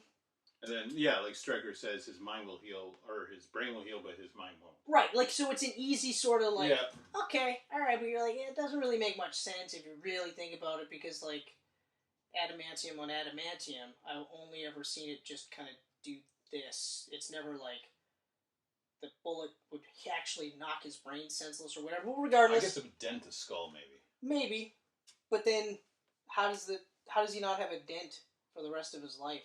That's why he's got the puffy hair. It's covering his dents. Okay, you know what? I'll go. That's fine. I'll actually accept that. Will you accept that? I'll accept that as an actual answer. I'll go, okay, all right. That's why he's got the fucking weird hair. Yeah. Because he is self-conscious about the dents that he can't explain. Yeah. Mm-hmm. Okay. All right. He's got an ugly head and he doesn't know why. But again, the whole Stryker thing, while cool, also leads into how did he end up stopping that? Mm-hmm. You know, like, does it just wear off eventually? Like, they never really quantify her powers enough. You know what I mean? The way I saw is she died and maybe it lost effect. But again, for how long? Did he literally walk for 20 minutes? She died and then he's just like, huh, jeez. Didn't seem like he was walking that long. Huh. Yeah. My feet aren't even sore. I'm not even sure what the... Oh, my God. I heart 90s double team. I remember thinking that was a great movie when we first watched it. Yeah. I remember thinking it was great. It's so bad. Yeah. Knockoffs is better than that one. Look at it's a VHS Knockoff cover. is... That's funny. Yeah. Knockoffs is better than this movie, and Knockoffs is terrible. Knockoff, I thought this is better than Knockoff. Knockoff is my least favorite Van Damme theatrical film. Oh, which one is my least favorite? Probably Double Team, I guess. Not that I mean, like, not that I'm saying, like, Knockoff blows it out of the water. I think I like Knockoff more because I like Rob Schneider. And Dennis Rodman did nothing for me in this movie. Yeah, that's true. Like, that was super stunt casting, and it wasn't even like he was, like, surprisingly good. He was just Dennis Rodman, and you were like, okay. I love Van Damme. Van Damme's great. That was my guy growing up. Van Damme's he was one of my guys too, actually. Yeah. Here's my new neighbor with his motorcycle. He just starts it up for no reason and lets it rump down. You gotta make sure that it works, bro. Yeah. Yeah, gotta make sure that it works. Don't drive it around the block or anything. Yeah, he's probably sitting out there with no shirt on too, with his feathered skull tattoo on his chest. Hey man, we all do weird things to get ladies, okay? Yeah. Well, he's got one, so he should stop it immediately. How else are the neighbors gonna know that he's a fucking badass? Yeah. Okay, like come on, man. Oh, is that what we're supposed to be thinking? You know what I randomly do? I'm thinking douchebag for some reason. You know what I randomly do? This is how I let my neighbors know stuff about me. Okay. I will routinely clean up dog shit in my yard so that my yard doesn't smell like shit or look like a dog shit's in there all the time. Yeah. You know what that tells my neighbors? Huh. I care about my yard. Ah. Oh, he drove away. He drove away. Oh, but he left his dogs howling outside. Well, so there's that. They're saying goodbye. Oh, we love you. Yeah, exactly. Come back with bacon. Okay, Island, Deadpool, and Sabretooth fight back to back against Deadpool. That was kind of cool. It was really cool. That was cool. It was actually really cool. I mean, I love the Sabretooth. Like, their chemistry was so great that even though it's not good, that scene, them just being together in it. Yeah, like, it's the same thing that it'll be the similar theme through all these movies is that, like Hugh Jackman is the best thing in all of these movies. Yeah. Okay. Granted, they do get better as they go. Yeah. It's the flip, it's... Yeah. It's the flip in the original trilogy, right? Yeah. Those that got kind of... Well, because, first was here, and then it went up, second was here, and then it dropped. And then third is, pretty bad. Whereas this one's really, just starts where the third was, and then it just... Yeah. And then it's just, okay, because, it's not like the second one was, amazing. It just has the distinction of being better than this thing. Yeah. You know, although there's not as much as I don't like in the second one as I do in this one. I will say, though, that... also, the Patrick Stewart part at the end of this? That made me mad. Here's the CGI again. Like, he looks so bad in that, yet in The Last Stand, they did that part where they were younger, meeting Jean, and they look so great. I don't know where the budget went with this movie. Did you throw it all into marketing? Like, what did you do? I honestly can't tell you either. Because, again, like, this isn't, like, where Hugh Jackman is, like, at the height of his bargaining powers. Mm-hmm. You know what I mean? Like, I actually don't feel like he was ever at a point where he was like, no. I'm going to command the top, right? But I also feel like he's the kind of guy where it's just like, we have this amount of money? Okay, so I'll take this. I'll take a portion of the whatevers. You know what I mean? Yeah. I don't feel like he's just like, no, you're going to pay me $50 million, and then we're going to make the movie with the 100 remaining, whatever. Yeah. But again, like, I am with you. Where did this budget go? I don't know. Because even in scenes where it shouldn't even have looked bad, it's still somehow like the bathroom scene is a prime example. That was just... It's a little thing to fog the blade in the mirror. It's a little thing, and they thought, nah, nobody will notice. Yeah, no one knows. They literally look like they're glowing off his hands. They're not on his hands. They're not connected. Or, like, at least fix it. He's going to drag his claws on the concrete, and then it's going to spark the gasoline. Yeah. And then it's going to have the most fakest looking explosion ever. Yeah. Never mind that you get that close-up scene of Agent Zero where you know he's not in the cockpit. Yeah. You know it. But if you didn't show me that scene, I'd go, well, good thing he was in the helicopter, right? Every single thing that we mentioned with Agent Zero, horribly fake. Horribly fake. I can't get over. Like, it's almost like you can still see the contraptions that's holding the gun in place while he's like, got the guns again. You know, like, fuck.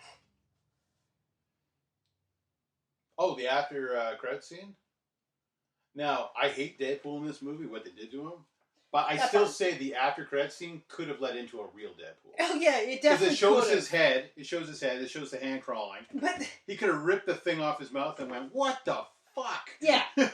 It does. He's all scarred from the explosion. But the part that also really bothers me about that, too, and this is one of those, like, in retrospects, because at the time I was like, okay, all right, that's cool. Mm-hmm. But it bothers me now, like, in retrospect, because then you're just like, it's almost like they knew what the fuck they were doing with this character, and then we're like, oh, no, it's cool, guys, don't worry. We'll get a different movie, and then you'll be so pumped about this. Yeah. You'll be like, this is the Deadpool movie you wanted to see. Mm-hmm. You know? So then it's just like, well, why wouldn't you just do that in the first place? Yeah. You know? Like, you could have still had the garbage-looking Deadpool, but have him speak. Mm-hmm. You know, and just have him be fucking crazy because of all the shit that he's had to do to become this guy, right? Because that's kind of the whole point of the character anyway, was he went through so much fucking shit through Weapon X and just being a killer that his mind snapped, right? Like, that's kind of part of his origin. Basically it. So it's just like, you could have done that. That's why I say, like, Deadpool... And even though visually, I would have been like, I don't know what the fuck you were thinking. Okay, great, you gave him red track pants. Woo! You nailed that look, you know? But you could have had him talking. Yeah. But yeah, it was funny at first, but like I said, I watched it and I was like, oh yeah, that's right. You guys knew what you were doing. You knew how badly you were fucking this character up. And then you thought that this would be the apology, and then lead into a Deadpool movie that probably would have never happened if whoever accidentally leaked that cartoon trailer. No. He wouldn't do that. Why would he do that? That didn't pay off at all. That's crazy. I've said, I don't hate any of the X-Men movies. I find fun in all of them. This has a lot of fun in it. But it is probably going to be my least favorite. We'll run through them at the very end, our last episode. Yeah, we will. But I think that's like the bottom of the list for me. The best thing to come out of this movie... Or X-Men 3. Best thing to come out of that movie was this. Yes! The video game! Which is insanely hard. It's not that hard. It's insanely hard. I beat it on hard. I got a platinum trophy on it. What fucking? It was the helicopter part that fucked me up. Oh no, the final battle against Deadpool on hard is nearly impossible. I rage quit so many times. I was gonna say because the helicopter sequence, that whole level, that actually made me rage quit that game. Yeah. Because I remember when we were playing it hard, and then I got to that level, and between the two of us, we couldn't beat it, and then I was like, "Fuck it, never playing it again." See, I beat the thing on easy. Yeah. Got the whole. Oh yeah, I was playing on. And then I went through on hard. Right. Yeah. Okay. So like I knew how to play it. Yeah. Hit up the hard. Man, some of those stealth sequences though, when you're fucking gutting guys, like that was some cool shit. This is the best Wolverine game ever made. It is one of the best superhero games ever made. Yeah. Yeah. Even though I rage quit and I didn't get a chance to beat it, I was in. I was like, holy crap. Honestly, before Insomniac Spider-Man, that was my favorite Marvel game. It's that damn good. I'm not even kidding. I'm gonna have to replay it just because. Yeah, I remember that. That's right. He had regeneration. I remember loving that. Yeah. I thought that was awesome. The more you get hit, the more your freaking adamantium. Yeah, that was awesome. The stealth stuff. Yeah. Where I was like, it was all really really cool shit. Just leaping from across the room. Yeah. That's all it did. Berserker Rage. That was another thing that they. Oh yeah. Like they didn't weaken him at all. They just threw harder guys at you. Hard mode, all I did was leap. Just yeah. Fuck. Wendigo fight was hard. That was hard. Yeah, I can see that being hard. Anyways, okay, do you have anything else to say about this? I'm done with X-Men Origins Wolverine. Okay.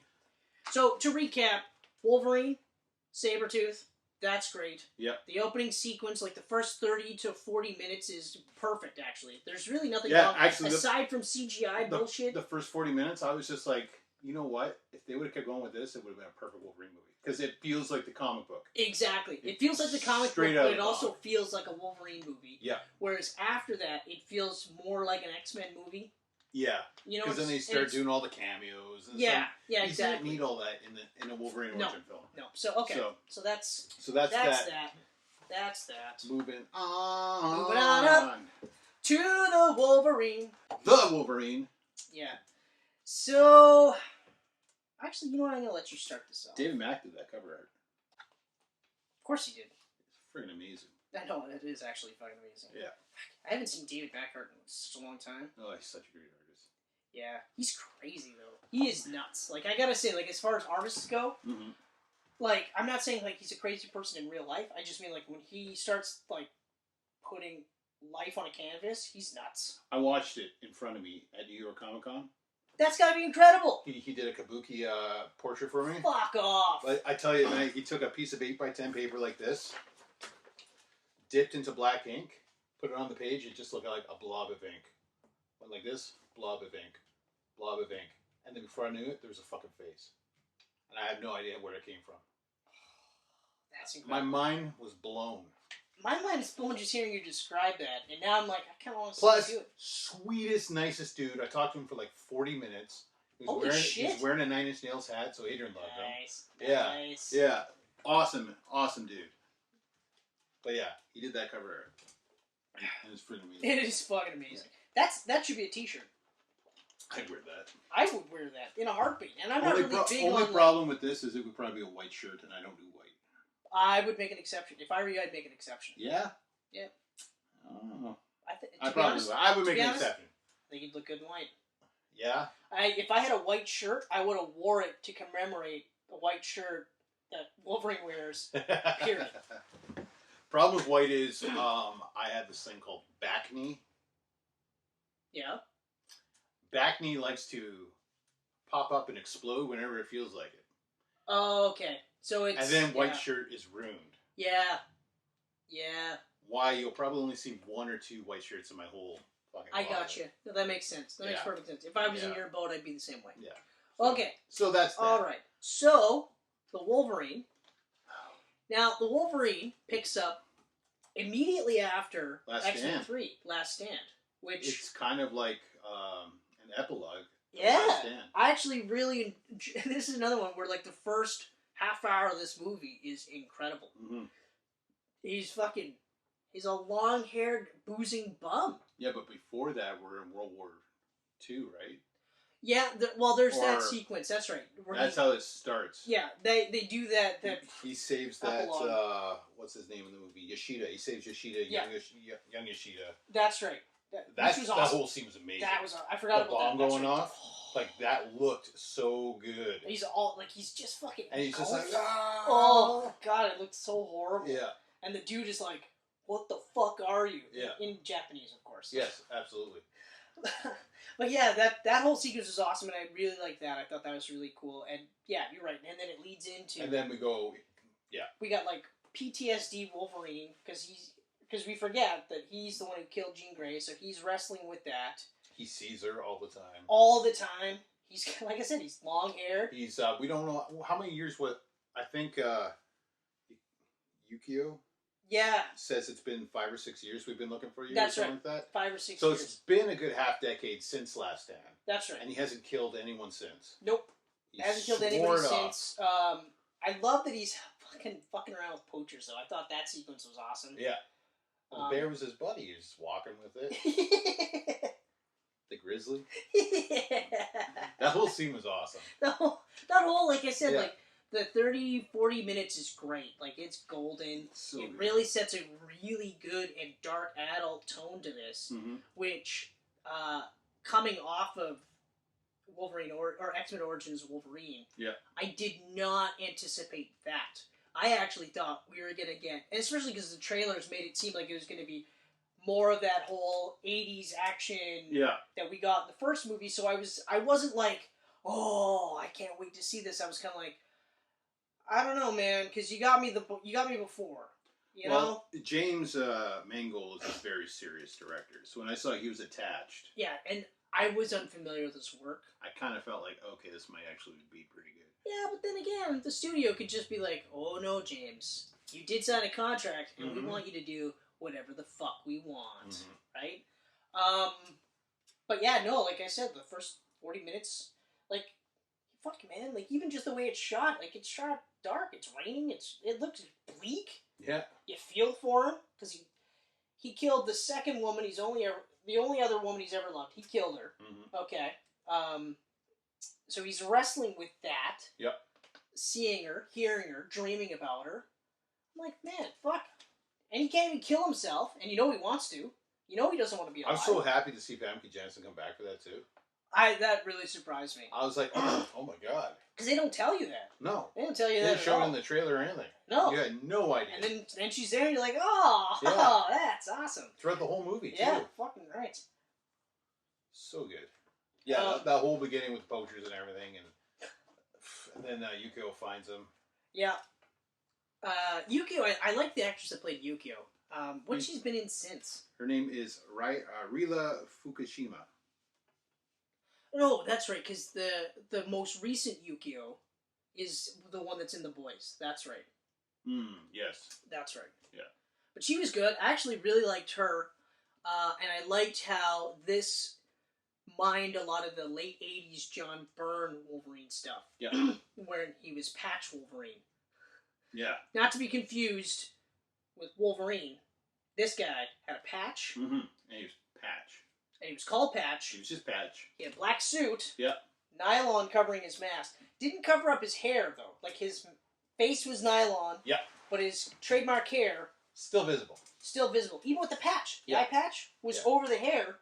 But people were like, that's not Logan-san. Yeah. No, his name's Patch. He literally just told me his name's Patch. He's Patch. He's just another 5'2" man with the same... 5'3". Well, it depends what card you're going with. Really? Yeah. I had a few trading cards that said 5'2". Oh, okay. Yeah. I always go 5'3" because it's generally the most accepted. 5'3". 5'3", with the same hair. Pounds. The same hair. Same hair. Totally a different guy. He's got a patch. Claws. Yeah. Claws. Did I mention they both smelled like wet dog? Yeah. But the ladies love them. Ladies love him. Ladies love them. Yeah. Covered head to toe in hair, by the way, as well, too. Likes to be naked a lot, too. But totally different guys. But anyway, at least they didn't go that route with this one. But they did have him wearing that black suit. Yep. So he looked pretty slick there once he got his hair cut and all done up. This one I kind of thought was interesting because it was like the reluctant hero. Yeah, this is really mining Chris Claremont and Frank Miller's run. That's the one I was talking about. I said Jumper, but it's... You said Jumper. Yeah. Yeah. Jumper worked on... Yeah, he worked on some of the patch stuff. No, but it is... But this is the 4-issue miniseries before the ongoing. That's the one I was referencing because I remember that Kushida cover. Because that's the cover where he's got the claws Shingen, out. Yeah. Yeah, Shinjin, that's right. Yeah. Silver Samurai, all of that's, you're right, from Claremont and Frank Miller. Mariko. It's Mariko in the movie. Oh, that's right, it is Mariko. Because my whole life I've called her Mariko. That's right, because you just read it and go, it's Mariko. That's right, but they say Mariko. That's right. That's how they pronounce it. Because that's what fucks me up, too, because I always go, oh, I was like, I gotta really remember how to say that for the Camcast. Because it's not Mariko. The introduction of Viper I thought was really cool. She was really cool in this. Really cool in this, and she looked great. Yeah. Like, she didn't have green hair, but she had a lot of cool ideas. One of the more comic booky elements in this movie, but it actually worked really well. Not like Silver Samurai, which they went really super comic booky there, which I didn't like, and also I felt that it didn't suit the tone up until that point. But I'm getting ahead of myself just because I want to get one of the things I don't like out of the way. Because for the most part, this is actually a really good movie. It is. They figured out a way to depower him without being like too bogged down in comic book stuff. It was like you're kind of trying to figure it out. Like, oh, how is he so weak? And then as he finds out, we find out. So I thought that was kind of neat. And it made sense. I was like, oh, okay. Yeah. All right. Yeah. Because, of course, part of me is going like, well, how does he end up in Days of Future Past with his powers intact? Like, this doesn't make any sense to me. But at least this one was like, okay, all right. So, I even like the storyline where the dude's just like, hey, so you just give me your adamantium? Yeah. You know, like, I wanna get young. So I will give you the death you've always wanted. That's right. If you give me the life I deserve. That's right. It was a great line, and I was just like, ooh, this is really cool. Interesting trade. This is a very interesting trade. And then you're just like, why wouldn't he do it? Yeah. You won't die right away. You'll get to live a normal life, marry a woman, have children. Right. But then you'll die. But then you'll die like a normal man. I will live forever. Yeah. And it's exactly what I wanted, because, man, dying is scary. Mm-hmm. I shit myself today. I couldn't even help it. This is all in the deleted scenes, by the way. Yeah, absolutely. Yeah. The extended cut. Super extended cut. You'll never find it. Yeah. But we found it. Very hard to find. We found it because we're cool like that. Only released in North Korea. Don't tell them where it's released. They'll hunt it down. Actually, you know what? This has an extended cut. Of course it does. Watch the theatrical version. The extended cut's just too over the top. Dumb. I watched the theatrical version. I've watched them both. I didn't watch the over the top, ultra cool one. I will just say quickly that the over the top one literally has Logan driving some kind of chopping machine and chopping up ninjas down the street. Oh, gross. Yeah. That's more of a Punisher move. Yeah. Like, I'm not saying that Wolverine is one to shy away from killing. He's actually one of the few characters where I'm just like, it's okay if he does it every once in a while. Mm-hmm. He shouldn't be, like, I mean, in X2 when he was gutting the soldiers, I was like, that makes perfect sense. Yeah. And he wouldn't think twice about it. But at the same time, this is also the guy that's going to wrestle with these decisions. Like, he looks back at it later and going, yeah, I killed all those guys. That whole scene was stupid in the extended cut. Well, whereas the theatrical one, you get a nice, like, it's honor. Hold on.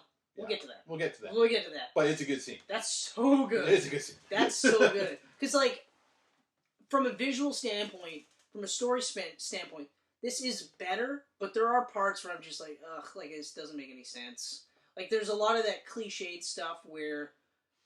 I don't get any of that feeling until the very end. I enjoy this movie right to the last 20 minutes or so. Yeah, that's kind of where I'm at, too. Actually, the more I think about it... Because it's awesome. Like, the Japanese stuff is awesome. The Japanese stuff was really cool. The bullet train fight. The bullet train scene was awesome. The bullet train fight is so good. So good. Yeah, because then that leads right into him losing his powers. Yeah. Or becoming weakened. And then you're like, holy fuck. Like, he's not getting healing. winged. He's like, what the hell's going on? Yeah, he's literally just like, oh shit, I'm still bleeding. Yeah. I gotta get this bullet out. Yeah. What the fuck? Yeah. I thought that was really, really cool. And they did it in a great way, too. Like, it wasn't like... They weren't heavy-handed with it, but they were just enough where you're like, okay, see, now he could die. Yeah. Right? And then... He's fighting Yakuza while protecting Mariko. That was awesome. That was so cool. Yeah. Actually, yeah. You know what? Sometimes I gotta, like, just talk about it Yeah. Because then I can go, actually, no. It's fucking good. Yeah. Yeah.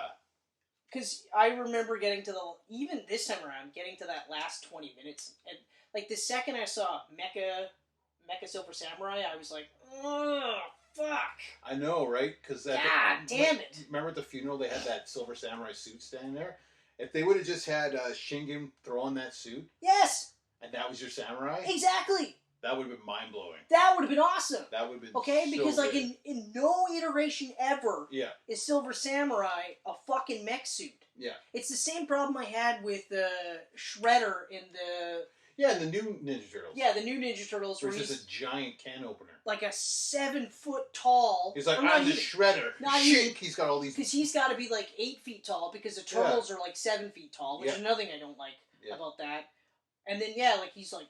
rocket-powered blades coming off of him and everything, and I'm just like, holy fuck, this is crazy. Especially because when you see the actor who plays Oroku Saki, you're right. He looks like he's like 6'2", 6'3". Yeah. Like, and a proud ninja master. Why the fuck would he throw a Shredder suit on that guy? Suit? Fuck, man. Fucking can opener, like... Then you watch the 88 Classic. What? 88 Classic. Yeah. And this dude... in just a weird helmet and spikes and a fucking bow stab with a blade on it kicks the fuck out of all of them. Yeah. And you believe it. Mm. At no point in time are you like, this is totally fake. You're like, this is fucking real. Anyway, I can't wait till we do these movies. Yeah. Turtles, I can't wait. I really can't wait because I'm a huge Turtle fan. There's a lot of shit out there. Turtle Trilogy? Oh, no. Or all 4? No. There's like 6 to do. You want to do all of them? You literally want to do the new ones? You want to do new ones? Oh, yeah. You want to do I have a feeling people love it when I rant out. Okay, original trilogy and TMNT. And then the ones that... I like TMNT because it feels like a continuation. I love TMNT. It feels like a continuation from the trilogy. And TMNT is one of my favorites, actually. Yeah, it's awesome. It's like Turtles 1, TMNT. Like, those are the 2. And then, Turtles in Time gets a lot of fucking flack for it. I have to rewatch it, but I remember really liking it. When's the last time you watched it? Because I watched it a couple of years ago. No, it's funny because I actually... It's better as a child. I watched this thing where somebody on YouTube, they broke down the appearance of the Turtles. Yeah. And like, as I'm watching it, I'm like, oh, yeah, that's right. They go from, like, being distinct and cool to being a little less distinct, but still not looking too bad, to being like they're all the same. Yeah. So okay. That's just a little bit of Joe Pesci. This is a guy in a turtle suit right there. Yeah. But anyway, we might as well just do just the 4 good ones. Yeah. Okay. Although to be fair, I think the new Turtles, the sequel is way better than the first, but still not good. No, it's not. But it's better. It's better. They made Raph a little bit smaller. I fucking hate both those movies so much. I fucking hate them so much. Oh my god! And the worst part was I watched both movies going like okay, I saw the trailers. I didn't go in there blind, and immediately I was like, I hate the way they look. Yeah. I hate that they're 1,000,000 feet tall. I hate that they can't just have different colored masks. Yeah. Now, like, Raph's got to have fucking sunglasses up top. And a bandana that covers his whole head. Yeah, bandana. Yeah. Sunglasses. They don't ever move. He never wears them. But they don't ever move. Donatel's a nerd, so he wears goggles the whole movie. Goggles and glasses. Goggles and glasses. Yeah, and then Michelangelo's got all the chains. What's his face? Raphael had like a soup can on one of his arms, and I remember just being like, okay, I guess because he lived in the sewer, so they really likes Campbell's. Leonardo's got like a weird like cerebral assassin mesh thing. Yeah. And he spits water out. Anyway, so the Wolverine. Time to play the game. One of my favorite scenes in the whole movie is when he's fighting through that fucking the ninja village. It's amazing. Like, to get back to the Wolverine. So we're skipping ahead to the ninja village? I was just saying to get us back into the movie. Okay, that's a good scene. We'll get back to the ninja village. Yeah, the sequence where... I will say this, though, like, I was about to say, like, it's a little heavy-handed or cliched, but I have to admit, like, when I was watching wounded Wolverine get taken care of by Mariko, which is great because now it's the flip, right? Because he's there to protect her, and he almost dies doing it. And then she's like, "You gotta fucking rest, buddy." So she starts taking care of him, and so now you get like the third person he's ever fallen in love with. Yeah. But it's conflict for him because he's dealing with his feelings, his unrequited feelings for Jean Grey, plus the fact that he killed her, right? Mm-hmm. Plus, on some level, Wolverine is dealing with the fact that everybody that's ever come close to him has been hurt or killed. So that's another big issue that I was surprised they touched upon in this movie, or in any movie, really. They didn't have to go that route, but they did. And he's just... Because, like, that... It's one of those where, like, when you think about it, like, Wolverine is an incredibly tortured character. And that's probably why there's so much appeal to him, because this is a guy that if he suddenly started killing people, anybody that would look at his history and go, I get it. Mm-hmm. It makes sense. He just fucking snapped. But this is a guy that has had, like, shit after shit. Like, we talked about it with Spider-Man and with Daredevil. Keeps getting shit on. Yep. His life isn't great all the time. In fact, it's like pockets of greatness surrounded by fucking years of shit, and he still gets up and goes, he's still doing the right thing. Yeah. In his way. It's maybe not be gonna, like Spider-Man or Captain America or whatever, but he's still gonna do the right thing. He's still gonna fight the good fight. That's incredibly empowering, and also awesome. Like, it's very endearing. You find yourself rooting for him because you know that even, like, he's, like, practically bleeding out, and he's still just like, I'm going to fucking continue fighting to save the people I care about. Mm-hmm. So it's great. It's beautiful, actually. Before I forget, Mangold, what else did you do before this? To give me a frame of reference. He did Walk the Line, 310 to Yuma. Walk the Line. That's that Johnny Cash biopic. Oh, yeah. That was great. 310 to Yuma was awesome. 310 to Yuma was amazing. Oh, so good. I want to say he did a movie with Hugh Jackman before this. I don't know. Kate Leopold? Did he direct that? That might actually be him. If that is, that'd be hilarious. That might actually... I just threw it out because I thought it'd be the most, like, out of the list you gave me, that's the one that just sticks out. Like, it might be. There's no fucking way he did that movie. And then you're like, oh yeah, he did actually. Okay, yeah. I gotta see now. Yeah, because didn't Hugh Jackman, like, request Mangold do this movie? Yep, he did. Yeah. Because I'm pretty sure they worked together in the past. On some, he directed Kane Leopold. That's awesome. Yeah. I just threw it out to be like a little bit of a troll. And you know what's really I funny? fucking nailed it. You know what's really funny? Is you mentioned this in the episode too. Before that, he directed Girl Interrupted. Jesus Christ. Yeah. Wow. He did Identity, that John Cusack thriller movie where they're all. I liked that movie. That movie got shit on, but I really liked that movie. Did Walk the Line, 310 to Yuma, Night and Day, the Tom Cruise, Cameron Diaz film. That one was one of those ones where, like, if it came out anytime before or after his fucking very public freakout, it would have done a lot better. I agree. Because that was a fun movie. It was a fun movie. And you know what the best part was? Is they marketed it like that. They went, hey, it's Tom Cruise, it's Cameron Diaz, it's an over-the-top movie, but it's going to be a lot of fun. Yeah. You should go ahead and watch it. And then, like, I watched it. I watched it. I was like, okay. I enjoyed it. All right. It was a good movie. Yeah. Yeah. So then he did Wolverine and Logan right after that. Yeah. That's funny. Kate Leopold. Kate Leopold. It's actually not a bad romantic comedy. As far as romantic comedies go, it's not a bad one. His first movie was Copland. And that's an amazing film. That's an amazing film. Mwah! Yeah. You know what? That movie is one of those ones where, like, I don't own. Yeah. But anytime it's on, I'll watch it. Like, even if it's, like, the last half hour. And then I'm like, I should probably own that movie. And I wish I owned it. Like John Travolta, Pulp Fiction, that revived his career. Copland was Stallone's revival. Yeah, fuck. 100%. That was so great. I love it. And they also, like, when they were talking about it, they made a point of saying, like, well, you know, like, I gained a lot of weight for the movie. And they're like, hey, gained weight for the movie. But then I was like, you watch it, you're like, well, it makes sense for the character. Yeah. You know? Absolutely. And if he didn't gain that weight, if he was, like, Stallone, you would have been like, yeah. You would have thought it was a different kind of movie. Yeah. And then because you didn't get that movie, you'd be disappointed. Yeah. So good for him. Good for him. Good for you, Sylvester Stallone. Yes. 20 years ago, gaining weight for that movie. Yeah, but 20 years ago now. Approximately. Fuck, time flies. Fuck. Hey, we're getting older, and it's great because we get to see people die. Boop, boop. Oh, I like that. You got to throw a little little something in because there. this is dark. Yeah. Okay. It's dark. What else we got So here? Bullet Train, from the Bullet Train, we go to the original village from the first movie. Yes. It's all grown back again. Yes.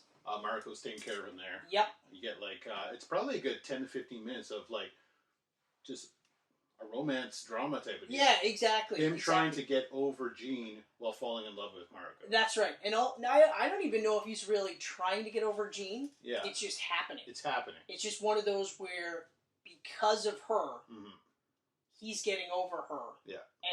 But he's letting it happen. He's not fighting it. I think that's the difference. Yeah. Is he's not fighting, which I think it's great. And this is actually. This is also at a point where now, like, and I think it's because of the director he's with, is that you're seeing more of Hugh Jackman acting in this movie. He's really one note for almost the entirety of X-Men Origins. Yeah, pretty much. You know, like, it's literally just... Yeah, a little touch here and there of... Yeah, like, you get the cutesy sweetness when he's with Silver Fox. Yeah. And then, the sadness, of her passing. Yeah. And then that's it. But it's just a lot of rage and yeah, which I mean, it makes sense with some light comedic moments. Yeah. Because that's kind of his trademark, right? That's right. Logan. But what I like too is, while it's a character all the way through, like even in Wolverine comic books, it's like that deadpan sort of sarcastic, like quick wit. Yeah. But it never devolves into Marvel bro humor. Yeah. You know what I mean? Where now it's like cracking jokes left and right, and then occasionally going, "Oh yeah, I'm serious." You know what I mean? Mm-hmm. Which I really hope they don't do. They don't Marvelize too much of the X-Men universe, and Fantastic Four too. I hope they don't Marvelize it too much. You know? Yeah. Like I hope that they look at like some of the stuff like what worked with Captain America and Iron Man, because both characters are actually different from the comic books. Like, Captain is closer, but he's still a little different. Yeah. But at least they're Marvelized, or MCU Marvelized, but not to the point where you're like, I don't even recognize these characters. Like, Thor's the one that I'm referencing where you're just like, what? Because now in the comic books, I guarantee you, he's going to be bro Thor. Oh, he's already on his way there. So it's like... and I mean, okay, if you like bro Thor, fine. That was the point of the Ultimate line. It was to give you that different version of the classic. Yeah. I want the fucking classic still. Like, that's what pisses me off with all of this. Well, I mean, again, like what fucking Jonathan Hickman said. Yeah. They need to stop copying Marvel Studios and everything and just do the Marvel comics that have been so popular for 60 years. Oh, another thing I'll say about that 15-minute sequence, too, is it actually is the perfect bridge in between, like, a lot of action and story building, and then it's just like, take a breath, and they let it hang. Like, 15 minutes is actually a long time in an action movie. And not once does it feel like it's dragging. Yeah, you're just like, oh, okay. And then, when it starts to ramp up, you're okay with that. Yeah. You know? There's only a bunch of movies where, I actually enjoy the lack of release for tension. Like Brightburn was one. Where even at the end of that movie, there's no release for that tension. Because you're like, shit, he won. Crawl was the same way. I had a feeling. I went and watched Crawl. Oh, man. I had a feeling. It's Brightburn all over again. It's I had your a feeling. seat right to the end. But that's the only thing that I would say, like yeah. When the bad guys win, there's none of that release where you're just like, oh, okay, at least... Yeah. At least they didn't win. No, you're like, oh, fuck.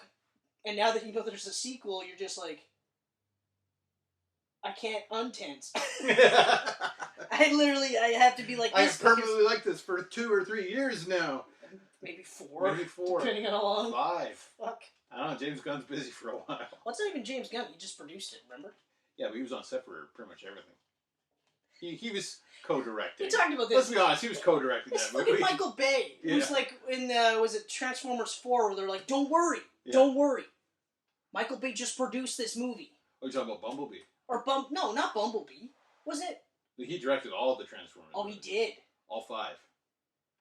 Bumblebee. No, Turtles 2. That's right. Oh, Turtles. It was Turtles he directed, then the second one. Okay. No, the Turtles he didn't direct it, but it was one of his disciples. He produced both of them. He produced both of them. Yeah. That's right, because then it was like, don't worry, he didn't direct it. Then you watch the movie and you're like, are you sure? Yeah. You sure he didn't direct it? Like, no, one of his disciples. This feels like Transformers One with of Turtles. his disciples directed it, and then you're like, okay, so he directed it. He directed it. He directed it. It's like how, at one point, Vladimir Putin wasn't the president of the U.S., like Russia. Yep. He wasn't the all-consuming commander. And then you found out that he was actually the second in command, and then you're like, okay, so he's actually really just... Something funny happened to me today. Oh. I was getting into my vehicle at work. It was the end of the day. I was getting into my vehicle. As I was getting in, a plane was flying overhead. And I looked up, and as I looked up, I was like, this is a shot from a Michael Bay movie. I felt like a camera was going around me from below. That's right. And then you had like flare shots of your car because the light dings your car, right? And as you're looking up at the plane, and the plane goes over. Oh yeah. Yeah. That's the first time it's ever happened to me where I was like, I just did a shot from a Michael Bay movie. You're right. So it was James Gunn. Yeah. So. Michael Bay and the Turtles. I remember that one. They're like, don't worry, guys, I'm not directing this movie. And then you're like, are you sure? Because everything about this movie says that you directed it. You directed this movie. Okay, I directed it. Sorry, guys. Yeah. I won't do the second one. I promise. I promise I won't do the second one. Are you sure? Anyway. I won't be on set in person, but I'll be on the phone the whole time. Yeah, exactly. I'll be fucking, like, literally video chatting and going like, hey, I know it doesn't make any sense, but you need 14 flares. Yeah, he'll be like Marshall from the episode of How I Met Your Mother, where he's just on the iPad, getting rolled around the whole time. That's right. Mm-hmm. That's right. Yeah. Michael Bay bought. Sheldon bought. That's another one. Yeah. Okay, so now Mariko gets kidnapped. Mm-hmm. Can we? And then Yukio comes in the car. Yeah. And sees Logan coming at her, and she's just like, uh-oh. Yeah. Yeah. Yeah. Yeah. And now. Yeah. Now we're setting up the big fight. Which is incredible. Because Hiroyuki Sanada, Japanese actor. See him all the time. Oh, he's amazing. I love him. Hands down, my favorite Japanese actor today. Yes. Every time he's in anything, I'm like, I'm in. Yep. I'm in. So as soon as I saw him sword fighting at the beginning of this movie, I was just like, he's in this? Yes. I did the same thing. I was like, yes. I was like, please tell me. Oh, sorry, Dad. I'll play you later. I was like, please tell me he's a Silver Samurai. No, yeah. Yeah. Fuck, man. I was like, oh, fuck. He has to be Silver Samurai. Yeah. He absolutely has to be Silver Samurai. He's not. Yeah. They still had a wicked fight. But they still had a good fight. But hold on. So we're still dealing with depowered Wolverine. Yeah. So as far as we know, he ain't never getting better. Yeah. Okay? He's now fighting through an entire ninja village. I was going to say nin village, but that doesn't make any sense. That's after the sword fight. I want to talk about the... Okay, do the sword fight thing. Well, he goes to the scanner thing, and he's taking the thing off his heart, right? And then Yukio's I'm getting fighting. reverse. That's right. Yukio's I'm getting reverse. fighting. That's right. Viper. Shingen. Oh no, that's right. Yeah. Yeah. She's fighting Shingen as Wolverine's trying to do surgery on himself, Logan. And that's right. And then he dies. The nanobots. He dies with his heart in his hand, like she said he would. But then he comes back and heals. That actually was really fucking sweet. And then you get that awesome fight between the two of them. Oh god. Where the sword fighting was amazing. The choreography is on another level. Like when again, he slides on his knees and cuts Logan across the stomach, and then turns around. Logan's just healing. He's like, "What are you?" Yeah, but he's still just like, "Okay, fine. I'm just gonna have to kill you harder." Yeah. But like again, like I was saying, like so if you watch the first movie, and then you even watch the trailers for this movie, you're thinking like, "I'm in for more of the same." Mm-hmm. You know, so if you loved the first movie, you're gonna be like, "Okay, I'm pretty excited." Whereas I was really tempered because I was just kind of like. You know, I mean, it's not as bad as it was the first time around because again, like we're dealing with a character with that I've loved my entire life. Like I'm like you. I was a huge fan of the character. I still am a huge fan of the character. Yeah. I mean, for a short Canadian kid, for me, I was like, yeah, fucking right. That's my guy right there. You know, and just all of the really cool things you can do with him as a character, and they have done with him, right? Until they killed him off.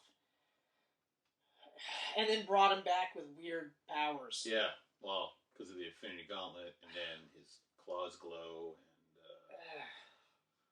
This guy's he's already overpowered. Yeah. Because he's got fucking 200 pounds of muscle, adamantium, berserker rage. He'll never quit. Oh, by the way, he heals fast. Mm-hmm. Like, he's the fastest healer, I think, outside of cosmic people. Yep. I don't think anyone's faster at healing than he is. I think for a while there they said that Sabretooth healed faster than him. But, I mean, it was one of those where I was like... Yeah. Do you really? It doesn't really matter. Well, is it a race? 0.5 milliseconds Yeah. quicker. Like, good for you. Oh, you healed your eyeball a little bit quicker than me. Good for you. I'm still gonna gut you. Yeah. But anyway, yeah, so, like, he's already overpowered. He almost beat the fuck out of the Hulk in his first appearance. Mm-hmm. And this is at the height of the Hulk's powers, right? Like, okay. Yeah. But anyway. I once seen him get his face blown off. That's in the Death of Hulk, actually. Or the Death of Wolverine, actually. I saw him, what was it? It was a Civil War arc that Mark Guggenheim wrote. Ugh. He got burnt down to nothing. He was just bones. That's leading into the death of... But then he grew back. That's the Death of Wolverine run, where they explain how he is able to come back, and it's like he dies. He actually does die. Yeah. He goes to hell. Yeah. He fights Shinjin, and if he wins, he goes back. And then the whole death of Wolverine was at the reason why the death of Wolverine happened was because, like, at that last part of that arc, it was like, I can't remember exactly, but for some reason he was just kind of like, this was like for all the marbles. He was like, all right, okay, here's the deal. If I beat you, I go back. Mm-hmm. But that's it. Yeah. So if I die, then I'm dead. And I'm never coming back. Ever. Ever. Never coming back. And Shinjin was like, okay, cool. I lost every other time, but this time I'll win. And then he loses, so then that's how Guggenheim... It was a pointless fucking story. I remember reading it just being like, why the fuck did we even need this? Yeah. There was a lot of, like Guggenheim did all the Civil War stuff. He's a shitty writer. All the Hell stuff was Jason Aaron. And then it was, And Jason Aaron is good. He's a really good writer. Yeah. He's a really good writer. But and I find he's Charles Soule did the death. Yeah, Charles Soule did the death. But it was all leading... Oh, it might have been Aaron that did the... Aaron did the Hell stuff. The Hell stuff. I really hated the Hell death stuff. of Wolverine, he was encased in adamantium. Yes. No, I know. But you had to lead up to him actually being able... because he lost his healing powers on him. You couldn't kill him up until You had to have this stupid supernatural storyline, which I thought was really stupid. Yeah. Like, for fuck's sakes, they actually created a blade that could kill Wolverine. Yeah. And that's the blade he used to kill Sabretooth. But I'm like, if you already created this blade, why did you even need to do this really dumb storyline where it's like, hey, I fight Shinjin in hell, and every time I beat him, I come back, and then... I quit Wolverine for the first time in my life. Ugh. Right before death. Because I remember they did the big, it was volume 3, and then they did issue 300, the numbering came back, and it was issue 300, and I was like, oh yeah! And like issue 308, they canceled at the relaunch. I was just like, what the fuck? Why? Guggenheim is really shit. He did a run of Daredevil too, and I remember I was like, I can't even fucking touch this shit. He's so bad. He's not really a good writer. No, he's got his moments. With what? The Civil War arc was pretty decent. But it also had art by Humberto Ramos, which made it really good. Yeah, that's right. Because I'm actually picturing the Ramos Wolverine where it's like... all bulky and just... And he's like... Yeah. He's doing that. And that's what I'm picturing. I'm like, yeah. That's right. Yeah, you're right. You get a good enough artist, you can you can make power it through. You can make power it through some shit, but... God, man. Okay, bud, we talk about the Ninja Village now. Sorry, Chuck Austin. That's the one I can't power through. Oh, thank God that guy disappeared. No matter how good that art is, I could not power... Because he was in there with... that X-Men run was with... He was the writer chosen to take over for Grant Morrison. Right, but was it like LaRocca was doing the art? Yeah, LaRocca was doing the art. And I remember just being like, no, I can't do it. I can't fucking do it. This is so god-awful. I did it. It was hard. But it paid off because I got Peter Milligan right after that. Yeah, that's... Yeah. Ecstatics, which is coming back next Static year. X, wasn't it? Ecstatics. Anyway, so the Ninja Village is... Yeah, we're at the Ninja Village now. Ninja Village is one of my favorite fight scenes across all the X-Men movies. Because it's snowing. Yeah. And I love scenes in snow, and you don't see enough of it. The scenery's beautiful. So the scenery is beautiful. It looks like an old-school Japanese village. Yep. Which is great, even though this is in modern times, but it's absolutely... Or it's a little in the future, I guess, because it's 5 years past... X-Men 3, and X-Men was actually set a little bit in the future. Anyway, so visually looks amazing, but he is fucking fighting like a million ninjas. There's so many of them. There's so many ninjas. Yeah. And then they start like fucking doing the arrows with the ropes. Yeah. To try and keep him, and he's like, you get to that whole like final thing, and you're like... He takes a poison arrow to the back, goes down to one knee, gets back up. It's just fucking incredible. And Marco's watching the whole thing from the building at the end. It is just so cool. Like, how many... He must have had a good 30 to 40 arrows in his back. I was trying to count, and I lost count, but I estimate, I would say, let's say 50. Yeah. Let's just say 50. Because when he finally falls, it's just like pin cushion from head to toe. Like, and it's that slow, like... Yeah. And it's just a porcupine on the back. Yeah. Like, you're just like, holy fuck. I know. But it just looks so cool. Yeah. And it's just, it's like I was saying, like, now, like, he's overpowered already. You don't need to have flaming claws and infinity gauntlet powers. Yeah. Because he's got a stone inside him. Like, fuck off, man. Yeah. Like, anyway. But that is just, like, adding to that whole, like, this guy will never quit. Mm-hmm. He is going to get through everybody. Like, this is just fucking incredible. And then we get to, like, the last 20 minutes of that movie. Yeah, so we get some cool Viper stuff in there. Viper stuff is great. I wish we would have saw more of her, though. Like, just in general, like, across the... She could have, like, made a cameo in, like, other X-Men movies or something, because she was great. Yeah. Visually looked great. Her character looked great. That actress I never saw before, I don't think I've seen since. I don't think so either. She's Russian. Svetlana Chochenkova. Yeah, whatever. Never heard of her. Yeah. When they announced that, this actress playing Viper, I was like, okay. Yeah, okay. Viper's kind of a weird pick for a Japanese movie, but it worked. Yeah, but no, it's not really, because that's one of those, like, that's a longtime Wolverine villain. It is. But, I don't know, like, who's the one that kind of takes over Madripoor? Is it Madame Mask? I think you're right. I think it is. See, now there's a villain that I think would have been better suited to be in the Japanese setting. Yeah. The only reason why I'm going to argue is just because it's Overload. Yeah. Right? But then it helped that they played Viper off as a doctor. Made sense for her to be there with Ishida. Yeah. Trying to keep him alive. Succeeded with mech armor. Because then you get that part. You get that part where... And I mean, visually is kind of cool, but like looking, but it's stupid. It looks like Wolverine versus a Transformer. The only other part, though, that I have to say, though, it looked cool until it moved. Yeah. And then it looked fake. Yeah. Because, like, again, like, the CGI for that part there, I'm like, because the rest of this movie, you could have put a lot of that budget into that CGI part. It's not a lot of CGI. It's very just... Yeah, like up until that point, it's a lot of practical effects. Yeah. You know, it's just like CGI stuff for superhumans and things like that. And you're like, okay, that's fine. Because you really had what? You had the bomb, the bear, the bullet train, and the end. That's pretty much it for visual effects. Right. Exactly. Everything else is pretty much practical. Yeah. So, I mean, you could have put a little bit more money into that, or not do it at all. Yeah. Like, that would have been my point. My pick would have been not to do it at all. I also really didn't like the cutting of his blades. His claws. I didn't like that one. And then the weird drill thing to get into his marrow, I guess? Yeah. Like, to try and take the adamantium off of him? Or no, to get... Well, because by cutting the claws, he could get to the bone. That's right. And that's the only way to get to the bone. That's right, to get to the actual, like, Steel's Life Force thing. Yeah. But the fact that his machine was perfectly set up to go into 3 claws... Yeah. Like, what if he cut a leg and an arm off? Exactly. Yeah, like, it's just... Like, it's too easy. And the fact that his claws were still out to do that...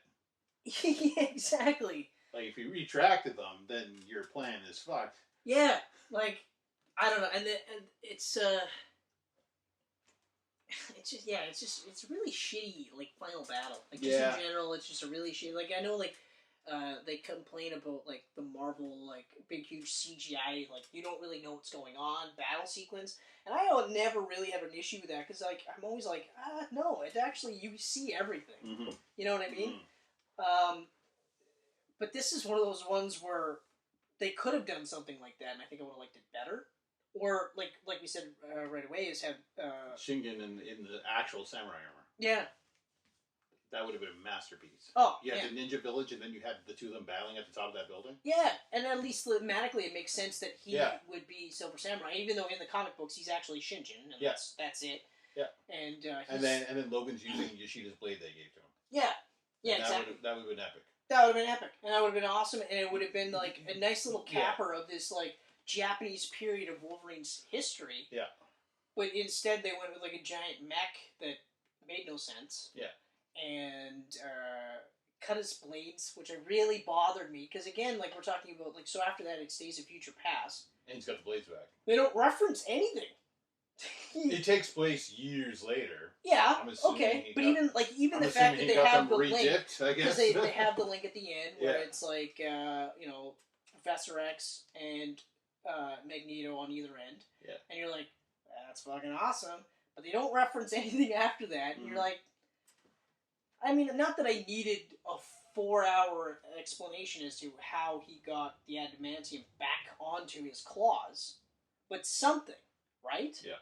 Or have it so that he's got one hand bone claws and the other hand. You know what I mean? Like, as dumb as that is, it's still better than just going like, shh, forget that happened. Yeah.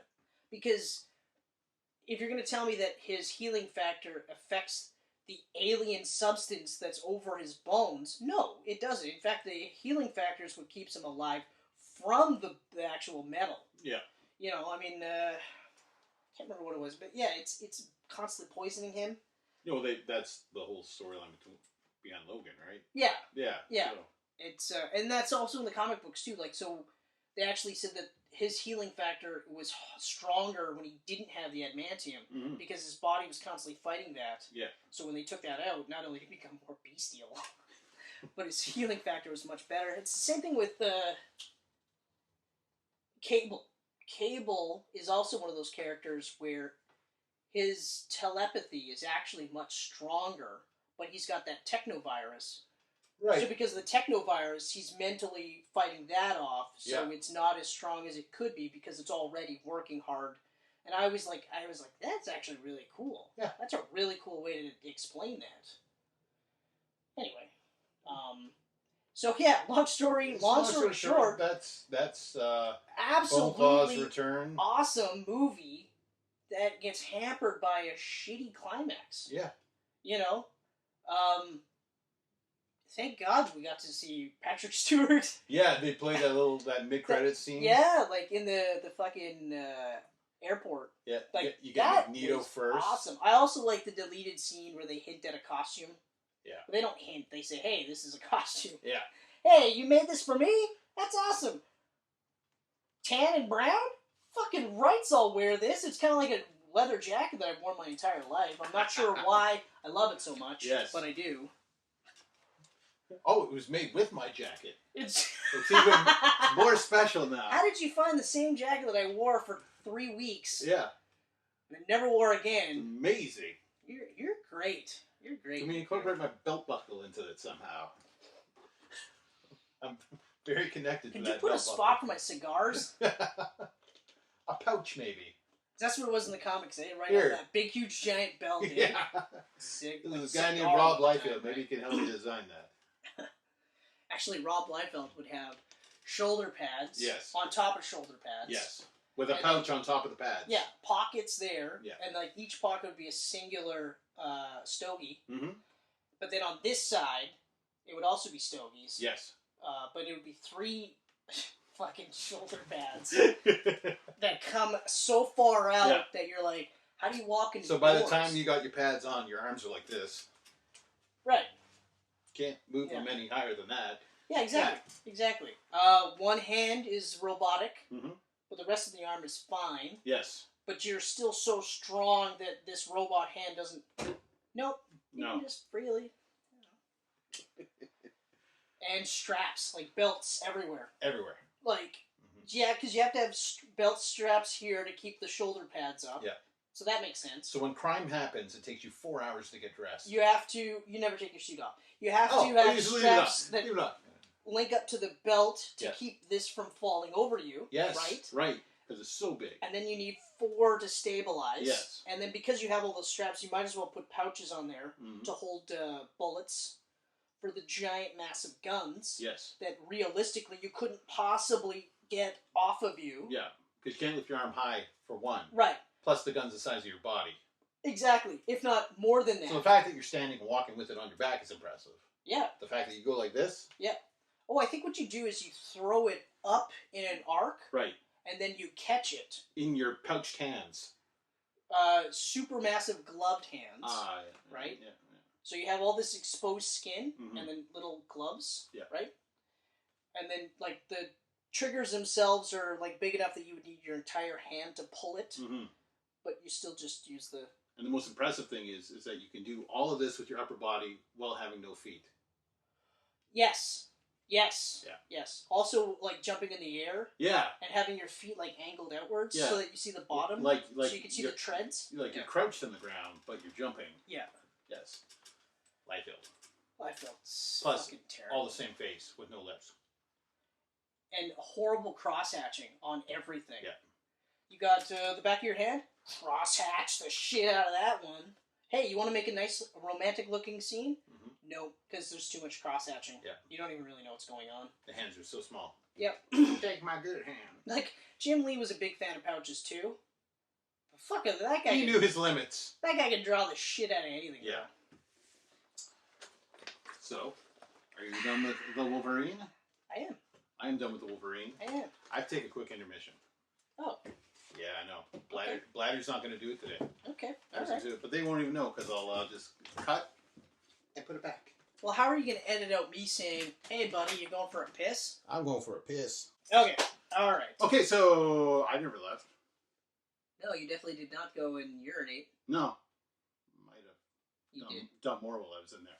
Oh, hey, look at you. Hey, look at me. Shit. Look at me. That's nice. Yeah. Or no, hold on. As George Carlin would say, leaving a shit. Leaving If you a don't shit. take them, you'll leave them. Yay! I like that. That's one of my favorites. So now... Oh, by the way, real quick, Logan. look at what you could win when we get to 100 subscribers. Right Look there. at what it's either that or I'd take it. Yeah. Or I'd pay a Yeah. discounted price for it. I tell you what, Chris, if we get to episode 75 and we're not at 100 subscribers, that's yours. Done. But seriously, subscribe This because is you the can win this. that's the other one for 100 subscribers. Yep. The So gauntlet. you have your choice, actually. We'll give you the choice of the gauntlet to snap everybody out of existence. Or you can get this Jim Lee inspired, what is it, Funko? It's a Funko Pop. Funko Pop. But this looks bitchin'. It's Like, I was amazing. staring at it in the corner of my eye, and I was like, I have to have this. So, 100 subscribers, take your pick. You can have that. You can have this. Hell, if we get to 100 subscribers, you might even be able to get both. Yeah. I'm just saying. Right now, we're floating around 75, and we've been sitting there for months. Help us out. Win a cool prize, and all you gotta do is subscribe. Wait, did you just say we're at 75, and you said if we got to 75, I could have this? No, 75 episodes. If we go 25 more episodes and we're still not at 100 subscribers, Oh, yes, it's yours. yes. Okay. Episode that's fine. 75 will be me presenting that to Chris. And then that'll be it. For the That's episode. it. That's the whole It'll be episode. a 3-minute episode. Camcast 75. I will cry. I'll be like, this is so good. I can't believe I won this. This is the greatest thing ever. Anyway, so Logan, which is heavily inspired by Old Man Logan from Mark Millar. except we don't get to see Stephen King. inbred Hulks. We don't because, well, I mean, Marvel. So. I gotta say though, like, Old Man Logan, the book, is one of those where if it wasn't for Steve McNiven's art, I would have stopped reading. Really? I loved it. I liked where it got. Like, I liked how it started, and I liked that the reveal was that he was the one that killed the X-Men because Mysterio mind-fucked him hard and he thought he was killing bad guys. Yeah. So So I liked that part. Everything else is too malar for me. Ah, okay. Okay? And I mean, I loved, what was it? Enemy of the State? Enemy of State, and then, what was the other half of it called? Agent of S.H.I.E.L.D.? Agent of S.H.I.E.L.D., that's right. That year run on Wolverine is incredible. Plus, then you had that one shot to cap it.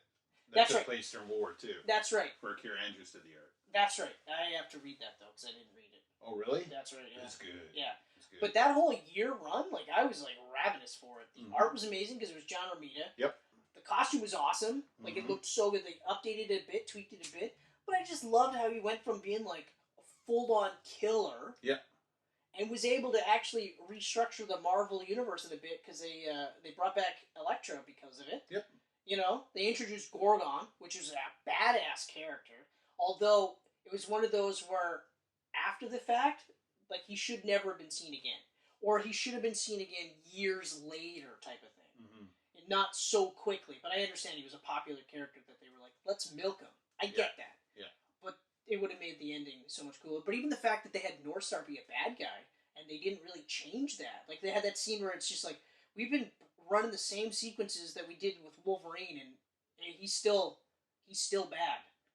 He is still horrible. I was like, that's something that we could have ran with.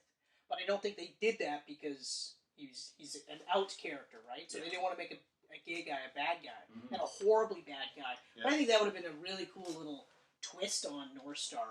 Yeah. Because you could still get the backdoor out where it's just like, we broke through the brainwashing. So it's okay now. Now you just have to atone, right? So you can do that redemption arc. Okay, fine. You know. Plus, I love that he had his classic costume. Yeah. You know what I mean? Yeah. They didn't update shit for him. No, just that snowflake costume. Fuck.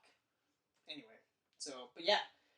The only major issue I had watching this movie, first time around, was knowing how I felt it should have ended. Because it should, like, right from the beginning, I'm like, he has to die. The problem is I didn't want to see him die. Yeah. You know? I knew, it was like watching John Wick 3, where I'm like, the only way this ends is with John Wick dying. Like, really just dying, none of this, like, fake out, he's hiding off in the hills, like Dexter with a beard in Argentina. None of that shit. He's dead.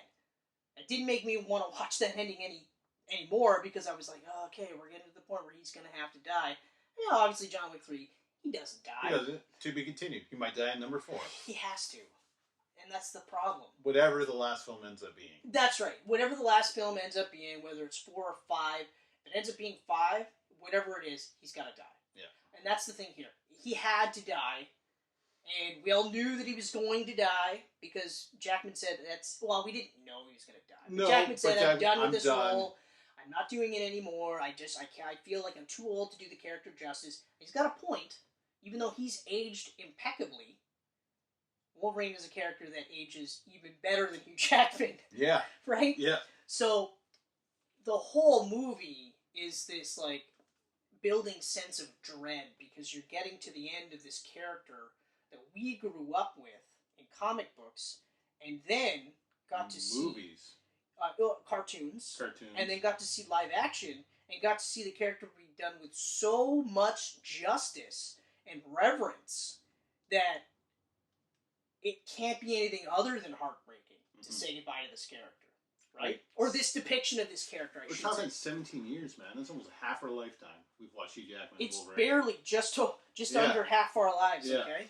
And that's what I mean, like, we're, you know, and even for him to say, I'm too old to play this character, we probably could have got another movie out of him. I think easily. You know, like, I'm seeing him now, and but then again, I also take for granted that, okay, sure, I joke about him doing steroids to do this stuff. To be fair, I would too if I was him, okay? But the other part is that it's incredibly taxing on a body that's not getting any younger to just eat the diet that he's eating. Because this is the guy that, like, he called up Dwayne "The Rock" Johnson for the Wolverine Origins and was like, hey man, I want to get, like, fucking super ripped and strong. Other way around. Hugh Jackman taught Dwayne Johnson. Wait, Because Dwayne Johnson did Faster and got ripped for that movie. That's right. And Hugh Jackman taught him. That's right. I got But either way, this is a guy that's devoting a chunk of a year. And he's got to stay in that shape because he's always going to play that character. But that's just it. So, like, he'll have downtime. Yeah. But I think it's like 6 months of training. Then it's however long it films the movie. And he's got to train throughout that movie. It's the same with Henry Cavill for Man of Steel. Yeah. He had to maintain that physique almost the entire time he was filming. It wasn't like you got the shirtless scene, then you put the suit on, then you can just relax, pal. It wasn't like that. So it's the same with him. Ah, shite. Premature there, buddy. Oh, well, that was bound to happen. We were talking about Kate Beckinsale, right? I don't think we got any for you. Scarlett Johansson. Hell, at one point I even said I'd let fucking Patrick Stewart fuck the shit out of me, right? So you did. You went there. And McKellen. I did say both. Line up, guys. Take me, buddies. Line up. Yeah. Although, to be fair, if that one of your stories is like, yeah, I'm not gay, but I definitely had sex with Ian McKellen, most people would be like, okay, all right, it's Ian McKellen. Yeah. He's a sir. How do you say no that to dude Ian has McKellen? Been knighted. I mean, you got fucked by a knight. I also just think it's funny that it's like, I'm not gay, but I totally let a dude fuck me. It's like, that might not make you gay. That makes you pretty gay. It was Ian McKellen, though. Oh. But it's not going to help your case for telling people you're not gay. No. You know? No. But whatever. So, funny story. I met Ian McKellen. Oh, yeah? And what happened? We had sex. We had sex. We fucked. He fucked me. He Yeah. was gentle. Yeah. I don't know why. You know, not that it really matters. Ultimately. He's Gandalf the Grey, all right. No, let's be real here. He's Gandalf the White. The White. He's the White. Okay, all right. But anyway, so just the amount of training. Mm-hmm. So it's training, diet. Yep. Right. Like, and it's super strict. Like, there's nothing. You know, and he's not. Like, he's a weird guy because he's training for strength and for appearance.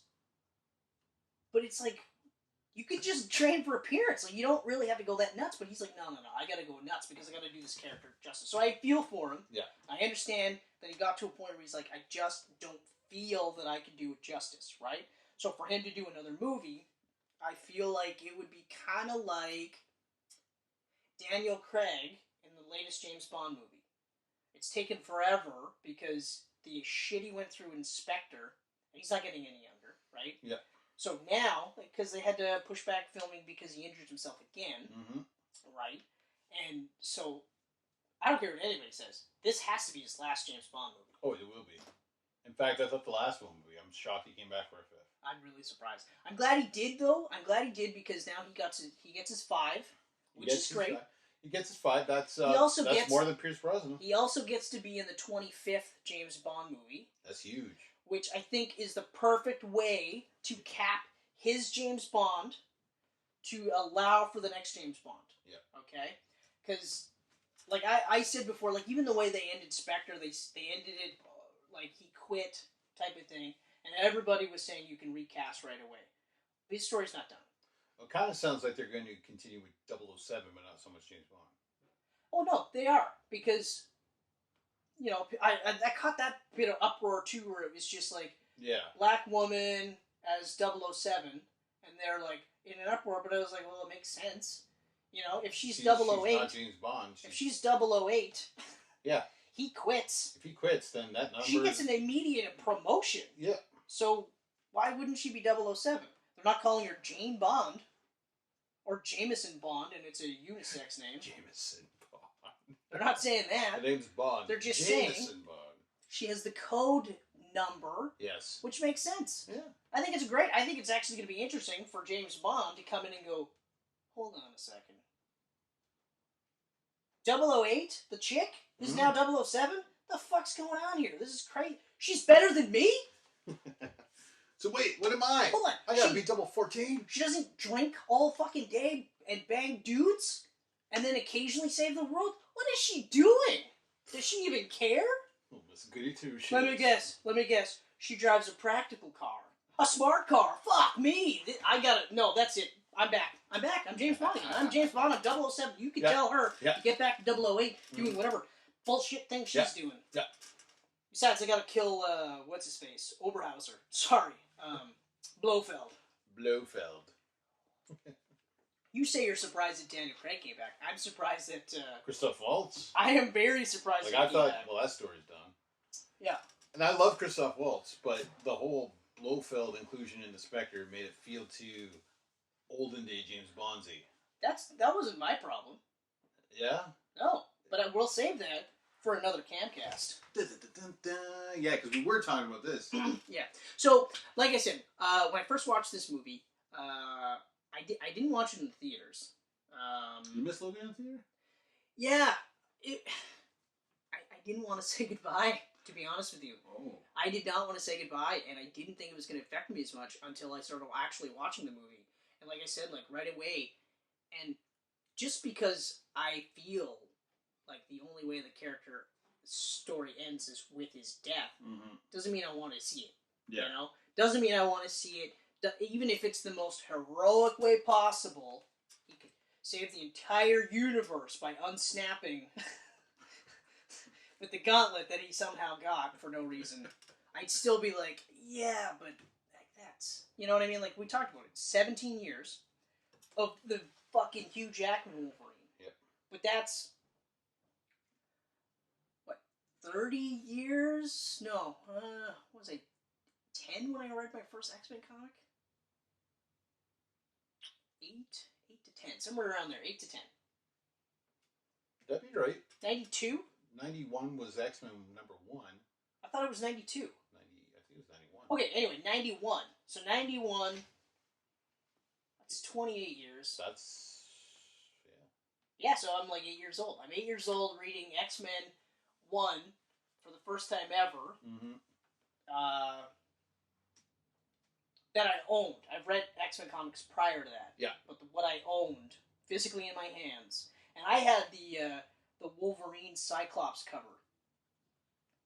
So Yes. you had, like, Wolverine, brown and tan, like this, like classic Jim Lee pose. Yeah. You got Cyclops just about to fire. No, he's firing off, He's actually. firing.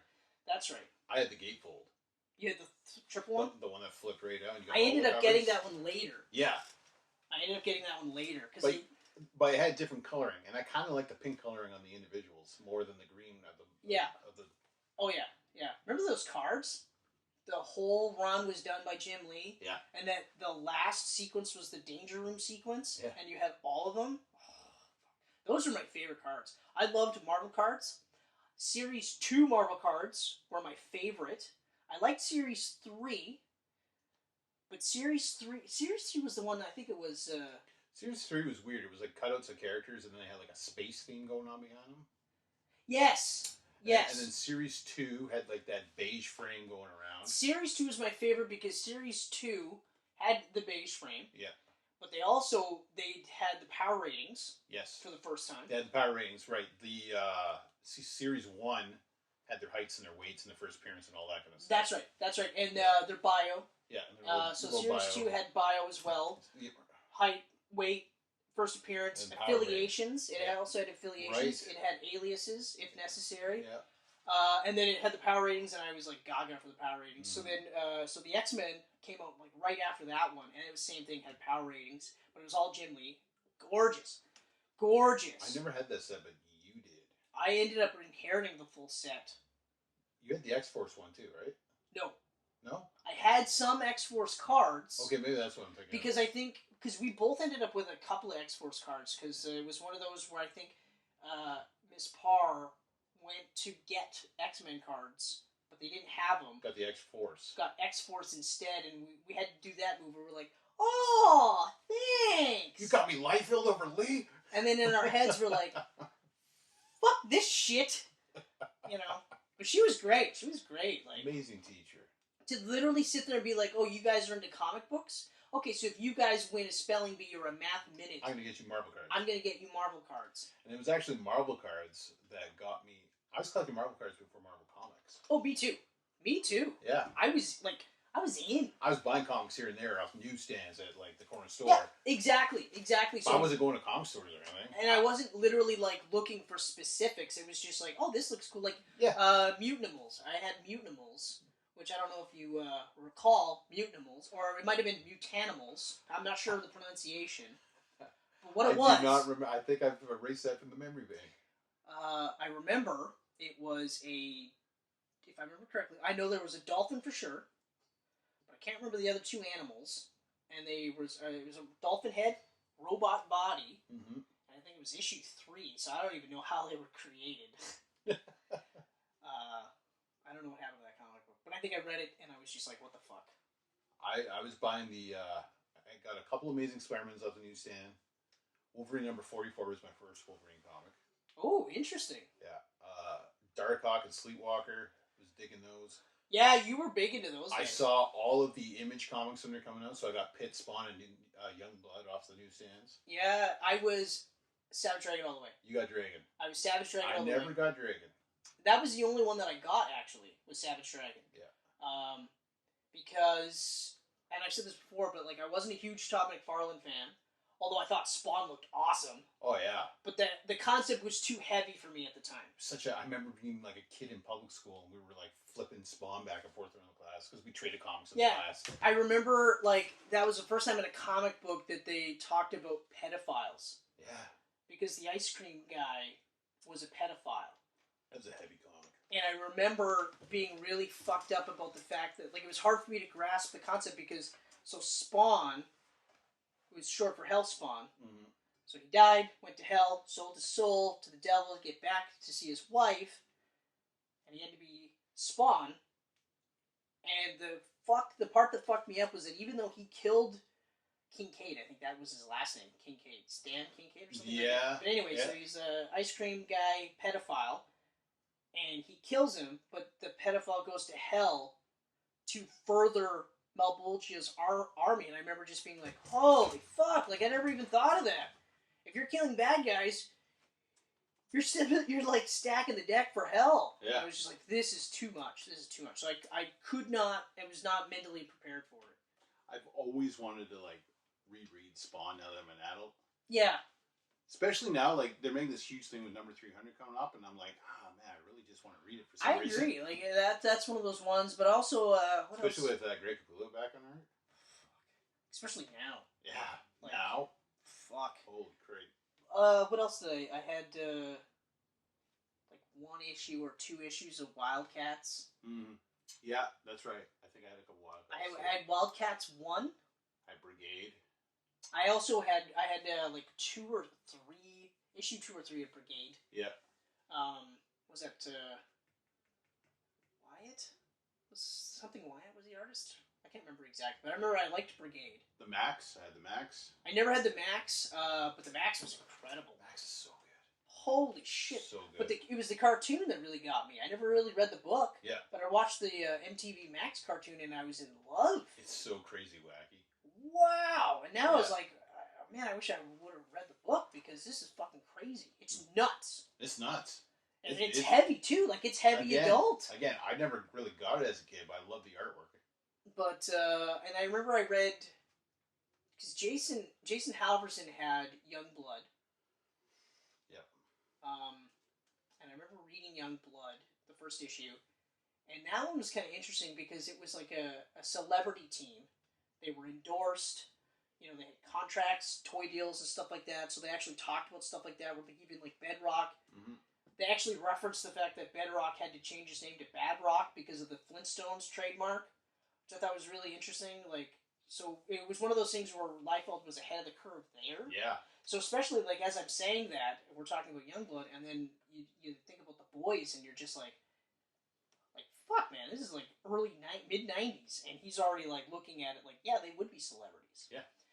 But yeah, the image runner was crazy. Shadowhawk, that's the one I had. Shadowhawk, right? Jim Valentino. That's the one that I had. Shadowhawk was pretty sweet looking.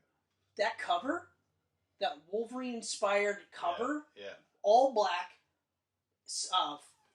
embossed, I think is what they called it. Yeah, with that hollow foil. Shiny silver. I was like, holy shit. Yeah.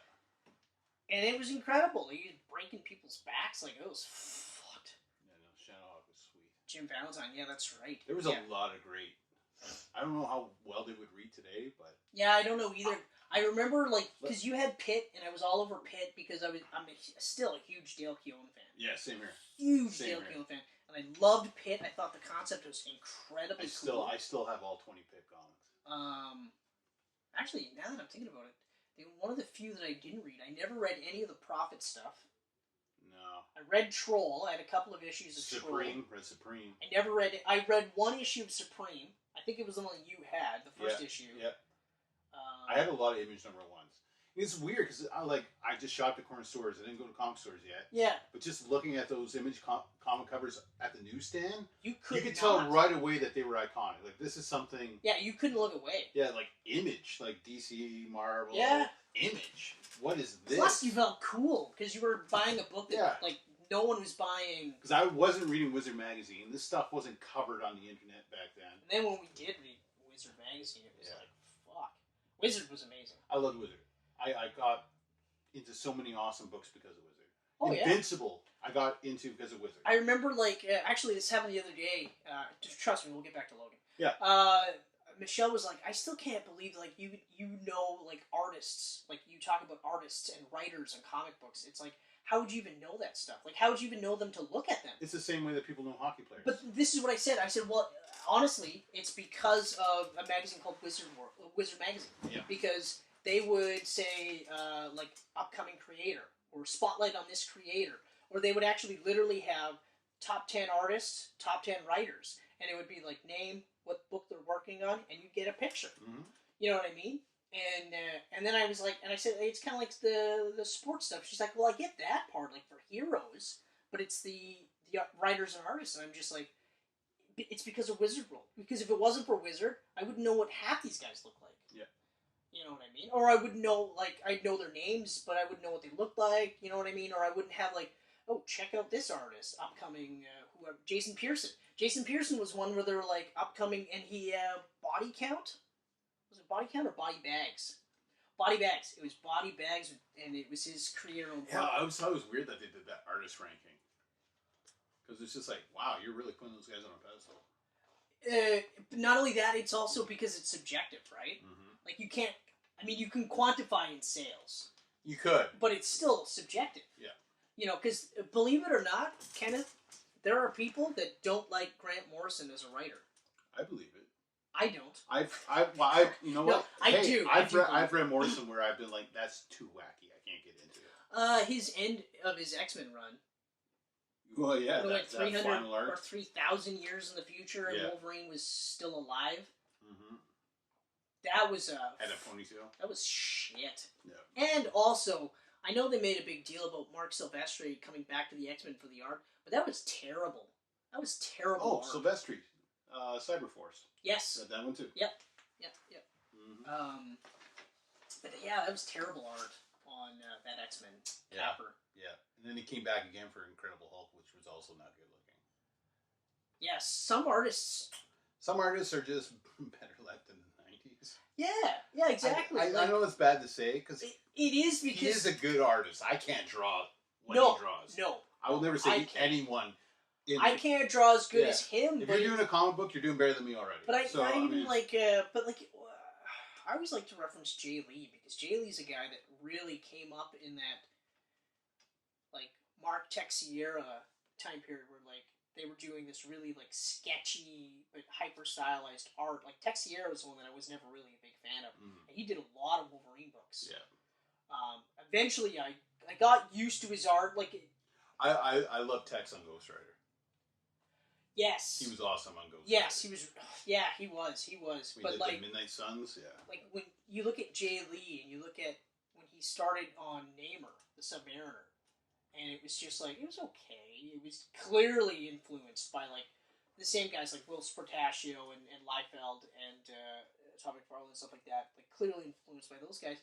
Then you look at his later shit, like on the Dark Tower.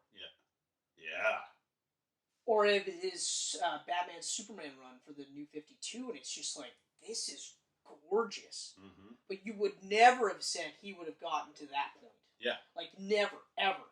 And I'm not saying, like, and this isn't necessarily a knock on Whilce Portacio, because what it is because Whilce draws the exact same. He hasn't got any better. You know, like it's like George Perez. George Perez is drawn like George Perez's entire life, but you can actually see him get better. Like, I feel like his pinnacle, JLA versus the Avengers. Oh, that was it. That was it. He worked on stuff after, but I mean, like he could. And it was still incredible. He could retire right then and there. Yeah. Yeah. So a little bit of recap on where we were at, but like, so getting back to Wolverine and primarily Logan. Yep. From start to finish, this is a beautiful movie. Oh, it's gorgeous. It's beautifully shot. I love. In fact, this comes with a black and white copy. I want to rewatch it in black and white. I know I haven't done that yet either. Yeah. I wanted to. I haven't done it yet, but so I actually love the fact that it's large chunks of this is shot in the desert, which I thought was like it's one of those. It actually it lends to the isolation that Wolverine is feeling. Yep. It also lends to the loneliness that he's feeling. It's very different because every Wolverine movie and X-Men movie with Wolverine has been northern wilderness. Yes. So to see him in like desert Mexico, exactly, with like next to no life around him except for Charles Xavier. Yeah, and Caliban. Yeah. Excellently cast, like Stephen Marchand. Or Merchant or whatever. He was so good. So even though I still feel like, why Caliban? I agree, but it's the mutant tracking. So like his inclusion makes perfect sense. Yeah. And I remember thinking of myself at first I was like, Caliban. Because like he wasn't really a big character back in the day. No. I was familiar with him. Yeah. But if you would have said, hey, what's his powers? I'd have been like, I don't know, he's fucking white. Mm-hmm. And then when I Wikipedia'd it, he's white. Like pale white. Yeah. And I Wikipedia'd it and I was like, oh, he can track any mutant anywhere. That's actually kind of cool. So then, of course, I was like, it makes sense that he'd be in this movie. You know? Of course. Absolutely makes sense. You know? I also like the fact that it's set so far into the future from the other movies, and yet there's really not a lot of, like, futuristic tech. Yeah, what is it, 2027 this takes place in or something like that? Yeah. There's not, like, the cars look a little more futuristic, but that's it. Yeah, even the fact that he was a fucking limo driver. Yeah. I thought was, like, a weird take. But it did mean he was in a suit for most of the movie. Mm-hmm. Looked pretty sweet in that. He But did. even just the fact that they grade him up, I thought was really cool. Yeah. You know? And I know, like, every year that the hair got more tame and tame, but this one, it was the one where I was like, this actually looks really cool. Like, even when he's getting his ass kicked at the beginning of the movie, like, he still really pulls it out, but it's still just like, you're like, holy fuck, he could lose. He might even die here. Yeah, because right off the bat, he's coughing and stuff. He's being poisoned by the Adamantium. Yeah, like, it's like, you at can tell point from the now, beginning this is his final story. It's at a point now where he's old enough where the healing factor can't work as hard as it used to. So it's eventually, even if he didn't die the way he did at the end of this movie, he would have died. And I gotta say, I'm glad he died the way he did. I would have hated for it to be like him alone, like that last bit of ember from his cigar. I'd have been like, that's a horrible way for him to go. Basically, like, once Charles is gone in the movie, he's just... His whole plan was Charles and him on a boat. Yeah, away from exactly. everything. Which I thought was one of those where I was like, that's a nice idea to have. Mm-hmm. We both know that's never going to happen. Yeah. You know, like, come on now. But even the stuff they did with Charles was really interesting, where, like, he's got dementia. Yeah. So he loses control of his power. And that was like, holy And the fact that he killed over 70 people and a bunch of them were X-Men. Yeah. Like, that part was like, because that was one thing where I was waiting for, like, how are they going to have Wolverine kill the X-Men? You know? But then to switch and have it be... It was Charles. Lost control of his mind. Lost control of his mind and then lost control of his powers. And now the government considers him a weapon of mass destruction. Yeah, which makes sense, because they were already talking about how these are weapons of... or humans of mass destruction, or whatever the fuck... They had a term for it. Yeah. But anyway, they basically were saying they're weapons. These are walking weapons. But yeah, so it makes crazy sense. That's another one too, where you're like, if you would have said like you're gonna have Charles die and he's also gonna be like battling dementia, and every time he loses that battle, he can kill everybody because he loses control of his powers. I'm like, that's fucked up. Mm-hmm. That's crazy. But then to see it, like, I forgot how much I loved the actual fight sequences in this movie. Yeah. They're so, well, I mean, the gore is through the roof. But like, this is rated R, and they don't hold back any punches. But you know what? I love the, like, X-23. Yeah. When we get that fight scene where she's ripping up the Reavers. But what I love, too, is, like, there's a lot of, like, she gets it. The actress gets it. Like, someone must have sat there and said, okay, hey, basically, you act like him, but you're a girl, too. Mm-hmm. And she just kind of went, okay. Because, like, you see it. There's scenes where you're just like, that's fucking Wolverine right there. And then there's scenes where you're like, yeah, she's a girl, too, right? I did like that they actually talked about the cloning. Yeah. And they touched upon that. I also, I liked how they de-aged her. So you skip over that NYX prostitution part. Because that is... Mm-hmm. I don't know how much they talk about it now in terms of her canon. But that was part of her canon. I still consider her first appearance. But I know, but I don't know if they talk about the potential prostitution thing. I don't think so. I'm almost certain they don't reference it at all. I had that whole series.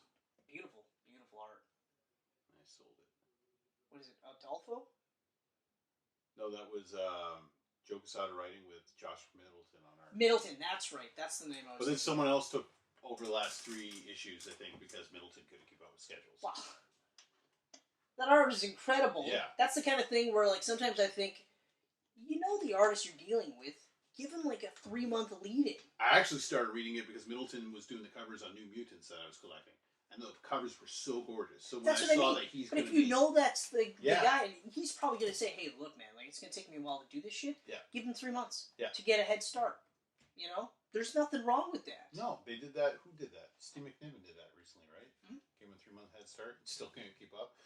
Still. But hey. Still. I mean, it wasn't as late as you trying to benchmark it, right? So, yeah. But like I was saying, like, you watch this movie with a whole bunch of dread, and nothing makes it any easier. Because, like, it's down to the 2 final X-Men and Caliban. And even Caliban, you're like, fuck, I feel bad for this guy. Mm. Because it's almost like he's the other one in an abusive relationship type of thing. Like, you know, you kind of feel for him in that regard. You feel for X-23 immediately. You know, the Reavers looked incredible. And I liked how there was not one redeemable person in the bunch. No. You know what I mean? This is a very dark and grim film. Like, there's no lighthearted stuff like the first 2 Wolverine movies. No, but what I'm getting at is I like that they didn't try to make any of the Reavers some sort of sympathetic in some way, shape, or form. They just left it like... No, you hate these guys, and that's it. Yeah, like, and especially because they're part of that whole thing that spawned X-23 and was X-24? X-24, yeah. Which, I gotta say, like, because they don't ever show anything in the marketing. So when he showed up, and it's a younger Hugh Jackman, or a de-aged CGI Hugh Jackman, but the fact that they had X-24 there, I was like, holy fuck. Holy fuck. He kills Patrick Stewart.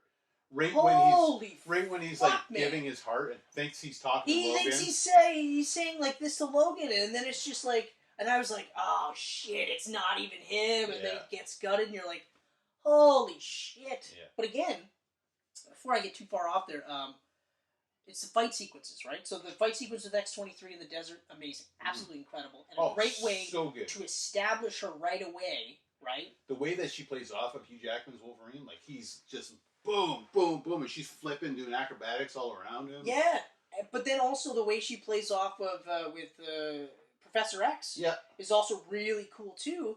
But then one of my favorite scenes in the whole movie, and again, like I said, like I forgot how much I really loved the way this was shot, was the scene in the hotel room where Logan's off trying to get, I can't remember what the fuck he was trying to get. He was trying to get some He was getting a truck. That's right, he was getting a truck. Rid of the limo. And dementia hits, and now he's got to get through this hotel room, fighting all these Reavers in like that crazy slow-mo, and he's just fighting through this horrible And none of them fucking can pain. move, but they can like go like they're looking with their eyes, like Exactly, and he's got to get all the way through them to get to Professor X to give him the shot. yeah. I was like, this is incredible. This is absolutely incredible. But again, it's another one of those things where like you solidify that this is a guy that's not going to stop. He's going to keep going. I mean, and that scene looked incredible. Like, yeah, like, I mean, you're just seeing him and they see Wolverine, like, very slowly, and you're He's just like... popping his claws through all their heads. Like, oh, like it's brutal. it is so brutal. But again, for a guy like him at the end of his rope, he ain't gonna fucking... No. I'll save you for later. You can Yeah. walk this one off. No, he's like, this is it. No. Like, fuck it. So, that was incredible. And normally, like, when you get to, like, high points like that, and then... Because I remember, like, in Origins, and they go to the old man and the woman, and I remember just being like, when they introduced the family later on, I was like, this is not going to end well. But it was that perfect break in between. It was that little breather moment. Yeah. You know? Where, again, like, because you introduce the Doctor now, who's the head of everything, and you're like, oh, fuck, I hate you because you're a prick in every movie. Yeah. A great actor. Yeah. You know? It's Richard Grant, Hugh Grant's brother. Yeah. Which I never knew. I just learned now. Pretty sure they're brothers. Even still. Yeah. I mean, they look alike when you think about it. They do kind of look alike. He Yeah. is the better looking dude. He's got the boyish looks. Suave. Yes. Debonair. But anyway, and like even at that point, so we've introduced the Reavers. We tie the Reavers to her. They're tracking her down. We also tie the Reavers into the scientist guy. Like, we tie it all together. We tie X-24 into all of this. And I also love that she's got X-Men comics in her bag. Right? You know? And the whole Eden thing is based off a location in one of the X-Men in one of comics. the books, and he's just like Wolverine's just like, are you fucking for real? Yeah. This shit's fake. Yeah, this isn't real. This isn't how None this of this happens. is real, okay? Yeah. Like, this is bullshit. And then they find Eden, it actually was real, and it's a bunch of kids just like her. I was like, oh, this is awesome. This is great. And he's at a point now where he's like, okay, like, I can leave you here. Like, I can go and die on my own type of thing. But you still get that last fucking battle, which is fucking so great. But that's the part where I start going like, I Here it don't want comes. this. Here it comes. And he goes full berserker mode, too. He like, hits that needle, and she's running, and then she hears that, in the distance. Oh. And she knows he's coming. Oh my god. And then the whole fucking fight scene, the whole last sequence is incredible. Mm-hmm. But again, like I said, so you get the thing with the family, and get that whole thing, and then everything ramps up because of X-24. Then you get to Eden, and that whole thing again, it's just a little bit more of that, like, okay, we can breathe kind of thing. The kids shave him. And they're laughing, and he wakes up, and he's like, this isn't funny. There's a little bit of lighthearted there. And it's a perfect part, too. It was a perfect part because it's not out of character, because these kids are kids, right? They're innocent. Yeah, so why, what is he going to do? Kill them? Yeah. You know, it's Wolverine of the X-Men. He ain't going to kill them. They know that. But then, like, that whole thing, and just that last part there, because he's doing this to keep him going. Yeah, because the Adamantium's stopping him. Like, he's on the verge of dying now. So he's got to do this for now, and then finally, like, that's it. It's that last kick, and then they do that fucking beautiful burial scene with the toys. I thought that was like, oh man, what a great way to reference that kind of shit. And then before she walks away, she takes the cross, pushes it down to an X. Which normally I would have been like, okay, guys, but that part I was like, yes. But she knew he was an X-Men for the comics and everything. It had to be. It had to be done that way. It didn't, because again, this isn't a religious character. No. But you can't tell me he didn't revere his time as an X-Man. So yeah, any other movie I would have been like, fuck off, guys. Like I said, at Origins, he does the whole thing at the door, and I was like, get the fuck out of here. It's an axe, okay? Yeah. But that grave scene was. That was perfect. It makes me tear every time too. Perfect way to end it, and that's probably, and that's actually the reason why I don't watch this movie too often. It's an amazing movie. It's a masterpiece. This is It's one of the best. I love X2 and Days of Future Past, but it's I'm one thinking of the best X-Men movies. Period. I can't say it's an X-Men movie. I can't say that. I mean, it is though. Yeah, it's got X-Men elements. It's an X-Men movie. It's got Charles X-Men is elements. in there. Okay. They talk about the X-Men dying in Winchester. Oh yeah. Yeah, Charles was in there. Did you not catch that part? I did. Yeah. Was Magneto in it? No, he wasn't in it. No. Was any other established X-villains in it? X-villains? No. Then it's not an X-Men movie. It is an X-Men movie. Apparently, they pitched Lee Strasberg to return for one scene, but he couldn't work around his Ray Donovan schedule. That TV show he does. Oh, I know what you're talking about. Which really blows. Because it was supposed to just be some small thing when they were in the casino town. It's the same problem I have with the Shazam Superman cameo, because it's like, I can't work around my Witcher schedule. And it's like... You'd be flying in, shooting for 2 hours, flying out. Maybe 2 hours. Yeah. You literally walk in and go, hey, it's my buddy, whatever the fuck, Freddy. Yeah. Hey, Freddy. Yeah. Shazam, you're cool too. Yeah. That's it. Out. It's like, oh, hey, I'm really good friends with Freddy, and look who I brought, my buddy Superman. And then you just like, you can do a nerdy wave, and then that's it. I was so mad. I was so mad when I saw that. I was like, are you fucking for real? He should not even have, I shouldn't even have seen that. Yeah, I know. It kind of bugged me too. It pissed me off. It's fucking stupid. But when he goes to get the truck, that was supposed to be from Sabretooth. He was supposed to go see Sabretooth while he was in the town. That would have been cool. And then said bye. That would have been cool. And that was supposed to be the goodbye to Sabretooth. That would have been really cool. You couldn't fucking work 3 hours out of your day. Yeah. For that one simple goodbye between the two of them. I would have been so stoked to see him in this. Yeah, no kidding. And it's a masterpiece. It's amazing. X-24 was awesome. But I still feel like I would have preferred another actual established villain over X-24. To see Hugh versus Hugh was cool, but if it would have been Omega Red that walked out of there. Or the only problem though I have, believe me. Yeah. You're speaking my language. Or even Sabretooth. A huge Omega Red fan. I would have loved to have seen Sabretooth. I think it's because we're also talking about a rated R superhero movie. Mm-hmm. Okay? Sure, it's on the backs of Deadpool, but still. Yeah. If you introduce a character like Omega Red, it's almost too much. Okay? You have X-23, so you establish that they're cloning Wolverine specifically, but other heroes or whatever. So then when you introduce X-24, it's just, well, look what we did, right?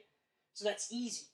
General fans of, movie fans will go, oh, yeah, okay, start it off here. Yep. Look at that. Perfect. Yeah. But if you go, well, this is the Russian version of the Weapon X program, then you might have people going, Weapon X program? Was I supposed to watch the other two movies? I didn't watch any of the other movies. Yeah. Is that what made Wolverine? Okay, that's what made Wolverine. Okay, so then the Russians came up with their own version, and they made this guy Omega Red. Okay. And I don't think it also has the same impact as having older Hugh Jackman fighting younger Hugh Jackman. Mm. You know what I mean? Yeah. Right? And also, who do you think could actually kill Wolverine? A guy you just introduced as a Russian equivalent to him with weird tentacles. Or a younger version. Which you called Omega Red, but people are going to go, isn't he Dr. Octopus? Right? You're going to go, no, he's not Dr. Octopus. No. He doesn't have 8 arms. 4 of them are robotic. The other 2 are hands and legs. No. Mm-hmm. He's got 2 weird tendrils, I think they're called. And he can suck the life force out of people. What, you don't understand the concept? Mm-hmm. No.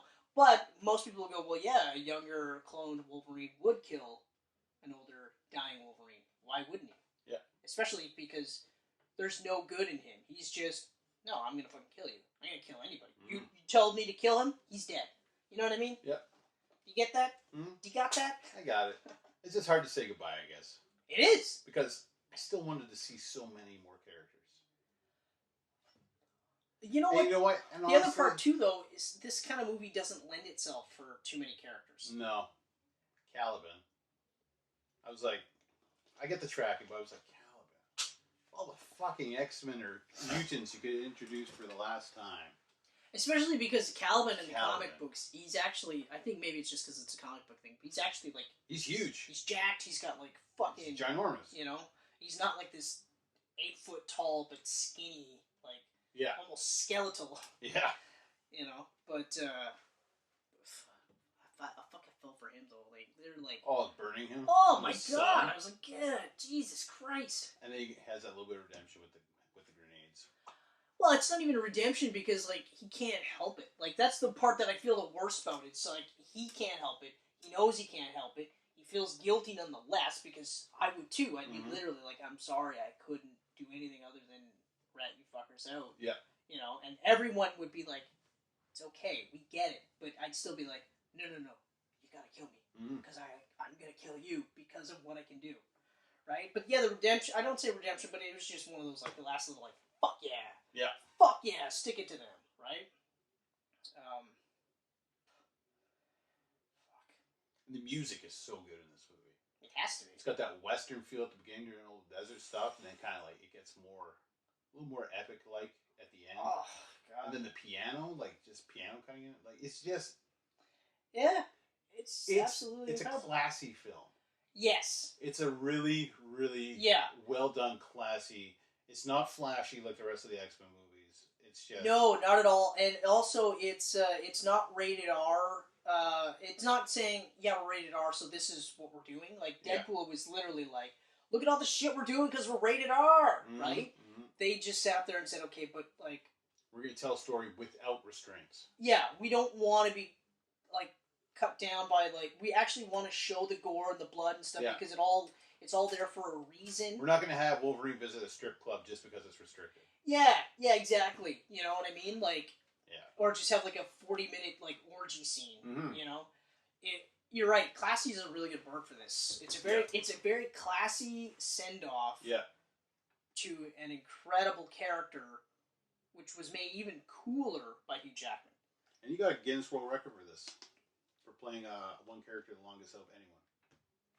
That's right, eh? 17 years? 17 years. And that's 6, 7, 8... 8 movies? 6. And then the 7. First Class. Yeah, the appearance in Apocalypse. First Class. Appearance in that. Yeah, Days of Future Past. Oh, I forgot about Days of Future The Past. original trilogy. Right. So 9. 9, that's right. 9. That's 9, yeah. Yeah, because the only one he didn't Did he do the voice for that game? Yep. So 10, technically? Yeah, I guess you could say. I'll say 10, because you lend your voice to the character in the game. But he only did that one. He didn't do the second one. mocap, too. He didn't do the second one, though. There was no second one. Yeah, there was. There was X2. Oh, X2, Wolverine's Revenge. Yeah. That was based off the second movie. This came out after.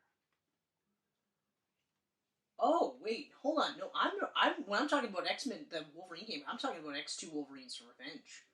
Yeah. That was based off X-Men United. Yes. The second movie. That's right. Because that's the one where the helicopter sequence is. That's right. Oh, okay. That's right. That was a fucking hard game. That's right. That's a fucking hard and I was game. looking at the screenshots there, and I'm going like, this. Yeah. This is based like 2 movies after. Yeah. Yeah. Hold on. Because I'm gonna show you. Yeah, I had Wolverine's Revenge, and I sold it because it was too fucking hard. Because that's the one where I rage quit. I kept dying at that Wendigo battle underground. It was a cave, like a platform kind of thing. Yeah, and so fucking hard. That's what I was referencing. Yeah. Yes. So that's the one where, that helicopter sequence was fucking horrible. Mm-hmm. But it also had some really cool stealth and stuff like that. That's right. But then there was X-Men. There was an X-Men 2 movie, or X-Men 3 with Nightcrawler and Iceman. There was. And I remember I never played that one. I never even looked twice at it because I was like, nope, fuck that. Because Nightcrawler wasn't in the third movie, so that was their way of showing what he was doing during the third movie. Yeah. Mm-hmm. Yeah. Plus it looked like shit. It didn't look good. Plus X2 was so hard. It looked cool though. It had that cool cell shading type of graphics. Yeah, that was totally in vogue during that time period. Yeah. Because I remember X-Men Legends came around that time. Yeah, the Legends games were awesome. If you like that style. If you like that style. Which I didn't. But I played X-Men Legends. I'm not even gonna lie. I put a code on for Unlimited health, and I played it because as an X-Men fan, like they got every mutant possible in that. They did. And it was really they did. cool to In see X-Men that. 2, they even went more so. Yeah, Rise of Apocalypse. Yeah. But I just hated that over top dungeon crawler, like Dungeons and Dragons style thing. Baldur's Gate type of deal. I just did not. I mean, and I wanted to like it because again, as an X-Men fan, you're like, holy fuck, I get to play like literally everybody, or I get to like fight bad guys. So, did you not like Ultimate Alliance either? Nope. Okay. In fact, I never even played it because I knew what I was getting into. Because it was the same thing. So there was no point. Yeah. There was no point in me trying at all because I was like, it could be an amazing game. The gameplay, I don't like it, so I wouldn't get into it anyway. Did you ever play this one then? Nope. No? Never played it. You don't have a PS3 anymore, right? I do own a PS3. Hold on. Yeah? Hold on. I'm going to stop you right there because I downloaded Uncharted 4. Or no, I have your Uncharted 4. Yeah. But I also downloaded Sniper Elite 4. Okay. And I also downloaded the Wipeout Collection. Right, I saw that. That also popped up. I downloaded I'm that. downloading that for Because sure. I was like, you know what? Because I realized I don't have a lot of games on my PS4 that I can just pop in and like play for a bit. Like I tried the updated or the new Sonic game, and I realized immediately that I didn't like Sonic games. Mm-hmm. I played them on the Game Gear, and I was a big fan. But I remember, like, as I'm playing this, I'm going like, "There's really nothing to this. It's just go from left to right." Yeah. You might find some secrets here or there, but it's left to right, and that's it. That's it. No thanks. No, they're not that fun. No, they're not. And I mean, Sniper Elite you'll kind of like for that reason. No. You could pick it up. Sniper Elite, I'm gonna love. You could pick it up and play just like a level and then share down. Like it's fun for that. Okay. I used it as a stress reliever, believe it or not, in BC. I can see After that. a bad work day, I'm like, I'm just gonna go home and snipe people. I could definitely see that because, like, especially for me, Video games don't make people violent. especially for me as a guy that like loves snipers, Mhm. like sniping in games, like that's why I love Metal Gear Solid because you can play anyway. Yeah. Like if you want to snipe guys, Yep. you just get a snipe rifle, and then you can snipe guys from a distance. Yep. You know, or if you don't want to do that, you want to just dodge every single guy, you can do that too, or you can run and gun if you choose to. Mm-hmm. Like, oh man. Well, I'm gonna hook my PS3 up in the basement, so one day you're gonna come over and try this. Yeah, okay. Alright. Yeah, because like I said, I was looking at the back and I'm going, I don't remember any of this, and they make a point of making him look like Hugh Jackman. Plus, that game is mature. They went all out with blood and gore in it. Well, you got excited there. Yeah. So to recap, this is one of the best movies I've ever seen. I don't want to say... Perfect 5 out of 5. I hesitate to refer to this as a superhero movie, though, because it's... I mean, it's tough. It is tough because it's like... Because the Wolverine isn't really a superhero movie either. No. But I mean, I'm not saying that his movies should be superhero movies. Mm. Because I feel like the best comic books about Wolverine, for the most part, aren't really him being a superhero. Correct. Like, even we referenced the Mark Millar, John Romita run. Yeah. 1 year and a month, I guess. Yeah. Where it's Enemy of the State plus Agent of S.H.I.E.L.D. And while that is very much a superhero book, like in terms of what he does, I never feel like it's a superhero book. I feel like it's a Wolverine book that just happens to have like Daredevil in it and S.H.I.E.L.D. and stuff like that. Wolverine's best stories were always the ones that weren't superhero stories. Yeah. Like the ones where... I'm someone that's collected Wolverine for ever. You know what I mean? So, like, even like when we're talking like, because we talked like Mark Silvestri. Mark Silvestri did a run on Wolverine. Yeah. In fact, his was right up until issue 50, I believe. He was right before Texiera took over. That's right, yeah. Yeah. I want to say issue, was it 50? I think it went a little after, 51, 52 or something like that. And then it was Tex. And Tex was all through the 50s. Right up until... Into the early 60s. And then I forget... Who took over for 75, though? I forget who the artist was in between him and Adam Kubert. Oh, that's right, yeah, because Kubert was 75. Once Kubert got on, he was on it for years. Yeah, that's... Yeah, Like, I think he was right. on until, like, issue 112 or something like that. Yeah, he started just before 75. Yeah. Just before, because, of course, that's the one where Wolverine gets his adamantium ripped out. Who the fuck was the artist in between? There's like just 3 or 4 issues in between. I couldn't recall. I wasn't. I remember the covers. Texiera had a long run too. I think he was on there for almost 2 years.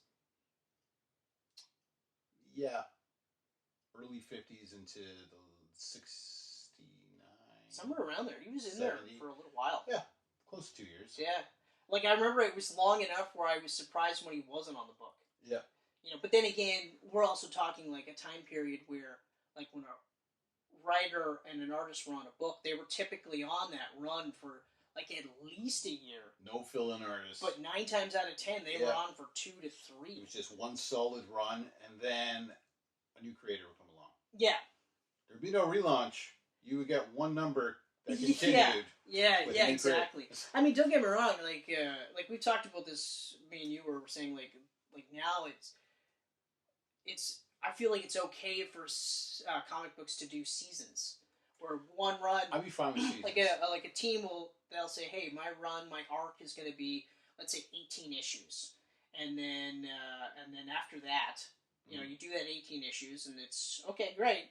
The next guy comes on, and you can still get your number 1 pop because you can do a number 1, and then maybe this run is 6 issues. Mm-hmm. You don't need to do a continuous, right? You can even like literally say, oh, season 1 was you know, Joss Whedon and John Cassidy. Season 2 was Joss Whedon and some other guy.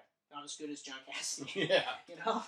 But whatever. I don't know. That's why I'm happy that C.B. Cebulski's introduced the legacy numbering. So now a relaunch will be number 1, but then right underneath that you get legacy numbering. Which I also don't, like, why wouldn't they have done that sooner? Like, keep it going. Because then the old school fans are happy, and then everyone knows Yeah, it's a new number because, one like, to for hop me, I look at it, like, I've never looked at a high number comic and go, oh, fuck. Yeah. I shouldn't. Never done that. But then again, Batman Hush, number 608. I never read or collected Batman, and I hopped on that, no problem. Then again, we're also the kind of guys that were like, yeah, okay, but maybe I don't want to read this creative team. Yeah. So I'll just wait. Or if I hear that this is really good, then I'll check it out retroactively, because I could just go to the comic shop and buy the back issues, catch up. You've never had a problem with that. You got new X-Men at 114. You got Daredevil at 26 with Bendis and Malieve. Like, just hopping on when the creators are there. And then hopping off.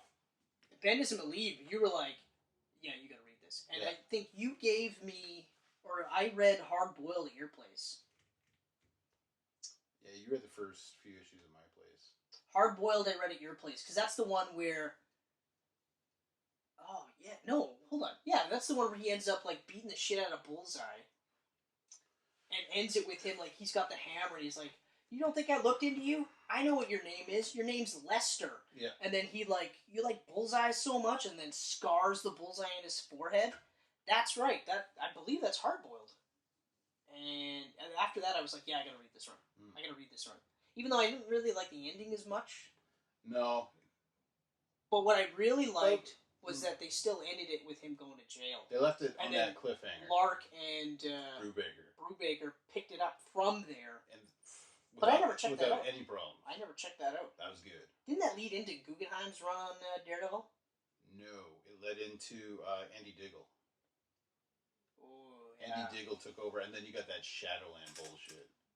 I don't think Guggenheim did Daredevil. I was thinking Guggenheim, but it was actually Diggle. It was Diggle, and then... And I didn't want to check it out. And then after Shadowland, it relaunched with Wade. Yeah. Oh, man, that Wade run was great. So... Oh, man, that Wade run was great. But yeah, you're right. Like, I never had any issues with it, but I don't think you ever really had issues either, because it was just like, we'll just wait out the creative teams. That's all I ever did. You know? I mean, most of the time I was on a book anyways. Like, Daredevil I had almost from the start. I went back about the first few Quesada, Kevin Smith issues. How are they? They're good, but it's kind of like a one and done. Like, it's a really good story, but, like, it's kind of like, it's very much like Todd McFarlane's Torment, Spider-Man. Okay. Where you're like, yeah, that's good, but I'll probably never really read it again. Yeah, okay. Because right after that, David Mack came on as the artist with Quesada.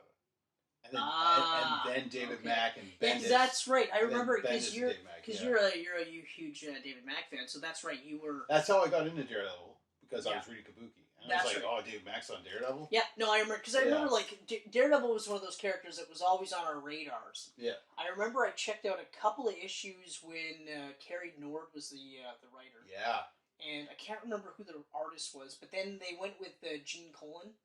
and I immediately was like, I can't do it. Like, Gene Colan was a great artist in his day, but even I've looked at his old stuff, and I was never really a fan of it.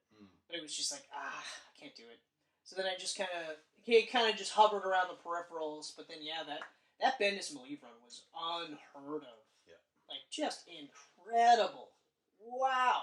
The art was amazing. What I loved about the art, though, was it was really super grounded. You had a guy that's, like, got crazy powers, trained by stick, and, fought the hand almost all the time, so this guy could fight, but they didn't make him like Spider-Man Light. Yeah. And that's another reason why the Netflix show was so great, because they could have done it like Spider-Man, but you don't see him swinging around rooftops at all, really. It's just, It's basically there for when he's falling. Yeah, grappling. Yeah. To pull up. Yeah. And that's it. Like, other than that, he's like parkour around the fucking city, which I thought was incredible. But, yeah. I mean, we could do this all night. All night. And we do. I'm done with Logan. Logan is a masterpiece. If you haven't seen it, watch it. But if you haven't seen it and you're a fan of Hugh Jackman as Wolverine, prepare to be very sad by the end. Yeah, because, he dies. He dies. It's not a feel-good movie. At all. I will say, though, that the ending is bittersweet, because while he does die, he lives on through his daughter. He leaves a legacy, and yes, through his daughter. And I like that actually towards the end, even though he knows he's dying, he's starting to look at her like his daughter. Yeah. This isn't just a clone of him. No. This is his daughter. When he was dying in her arms, and she's going, Daddy. I know. I was like, are you kidding me? Don't say that shit. Don't say that shit. What is wrong with you? Why would you say that shit? Daphne Keane is amazing.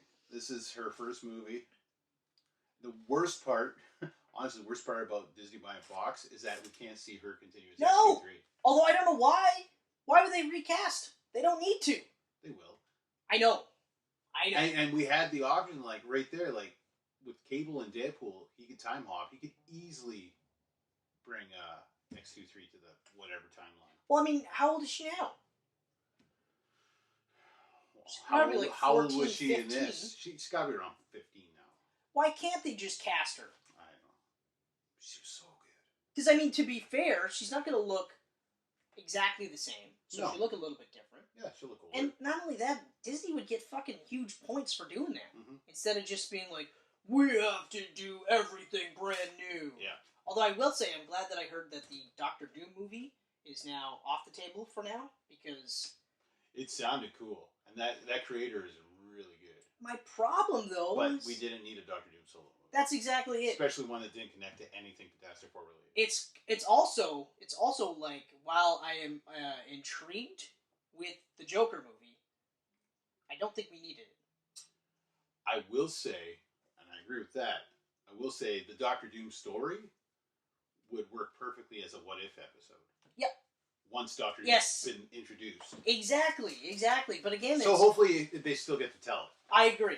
Because I was like, it sounds crazy cool. It's just, how do you, like, at least with the way they're marketing Joker, they are marketing it smart.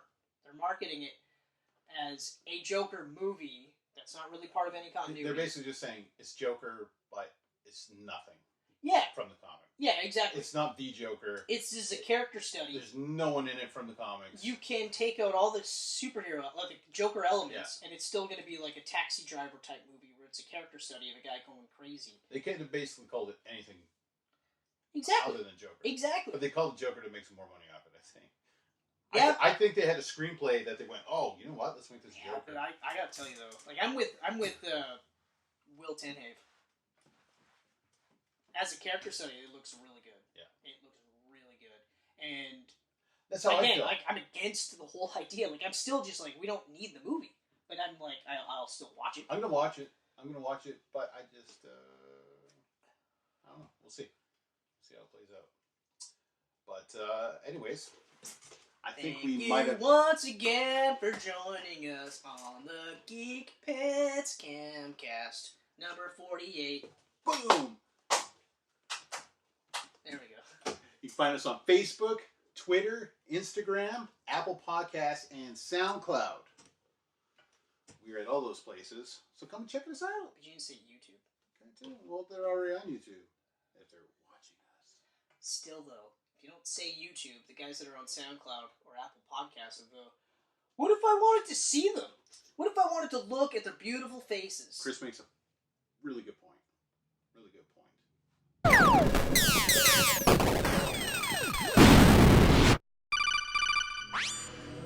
These pancakes are delicious.